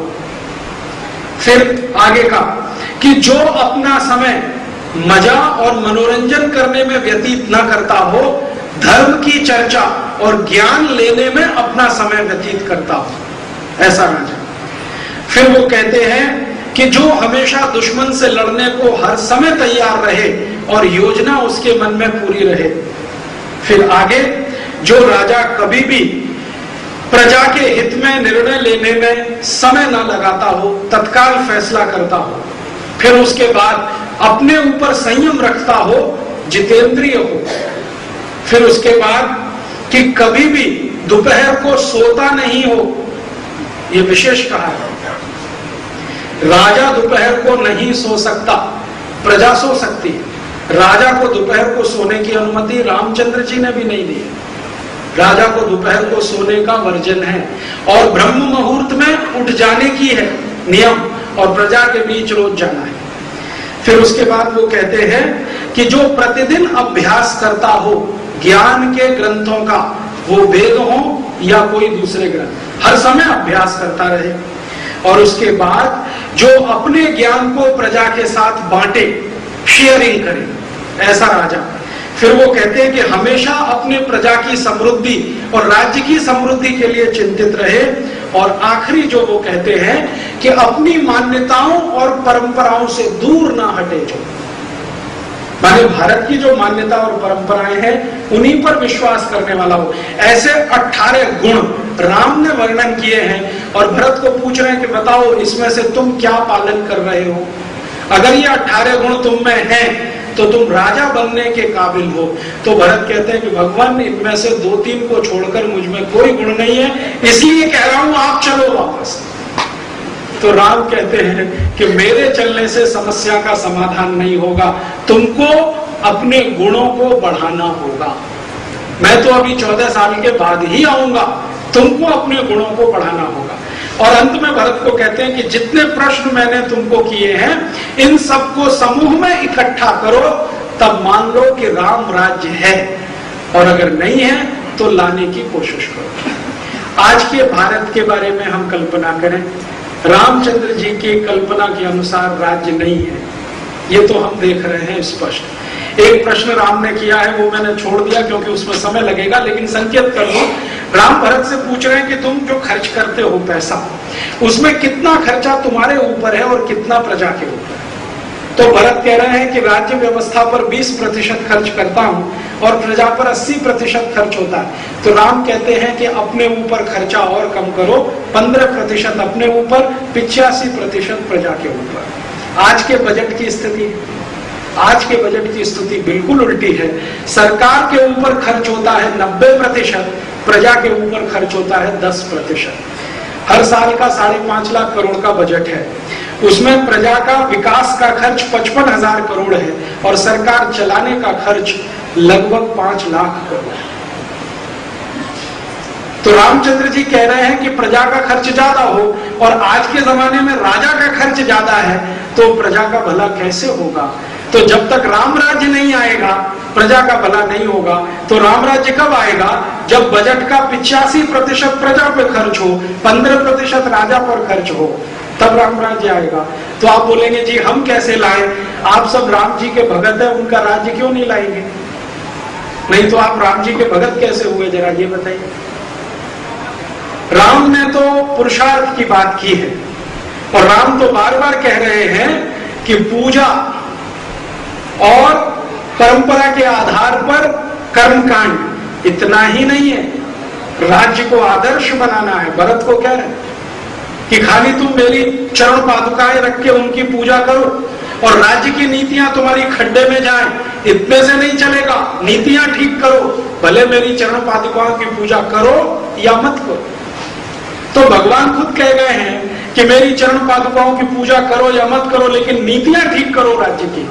तो हम अब सब मिलके एक प्रयास करें कि इस राज्य की नीतियों को ठीक करें। आप बोलेंगे जी कैसे ठीक होगा? आप इतना ही बोलना शुरू करिए कि देखो भगवान जी कह गए, रामचंद्र जी, ऐसा राज्य होना चाहिए। तो जब भी इस देश में वोट का समय आए और कोई भी नेता दरवाजे पर खड़ा हो तो कहो राम राज्य लाओगे? कहेंगे हाँ हाँ लाएंगे। तो बताओ क्या है राम राज्य? पूछो उनसे राम राज्य क्या है। मैंने बहुत नेताओं को पूछा राम राज्य क्या है, कहने लगे यार वो महात्मा गांधी की किताब में कुछ लिखा है, तो पढ़ के बताओ उसमें क्या लिखा है। किसी को मालूम नहीं। राम राज्य चिल्लाने वालों को मालूम नहीं है राम राज्य क्या है, तो लाएंगे क्या? तो इसलिए मैंने आपको ये विस्तार से बताया है कि राम राज्य क्या है। अगर आप इसको और अच्छे से पढ़ना चाहें तो ये राम राज्य के जितने सूत्र हैं ये कालिदास के रघुवंशम में है। कालिदास के रघुवंशम में 19 अध्याय है। उनमें से जो 12वें नंबर का अध्याय है उसमें ये पूरे प्रश्न है, 52 प्रश्न है भरत को किए हुए, और इसका नाम है कश्चित सर्ग। कश्चित सर्ग, कश्चित माने सरल भाषा में क्या आप ये करते हैं, डू यू डू दिस, अंग्रेजी में कहें। भरत को पूछ रहे क्या तुम ऐसा करते हो, इसलिए इसका नाम है कश्चित सर्ग। तो रघुवंशम का, कालिदास के रघुवंशम का कश्चित सर्ग पढ़िए। राम राज्य की सब नीतियां विस्तार से हैं और आप सब इसको लाने में लग जाइए। मुझे ऐसा भरोसा है कि आप, मैं, हम सब मिलकर राम कथा कहें सुने, लेकिन राम राज्य स्थापना के लिए। तो आप कहेंगे जी हम तो राम कथा सुनते हैं मोक्ष के लिए, तो सुनो रामचंद्र जी क्या कह रहे हैं, और ये कह के मैं खत्म करूंगा। रामचंद्र जी विभीषण के साथ संवाद कर रहे हैं और विभीषण कहते हैं जीवन का अंतिम लक्ष्य क्या, तो राम कहते हैं मोक्ष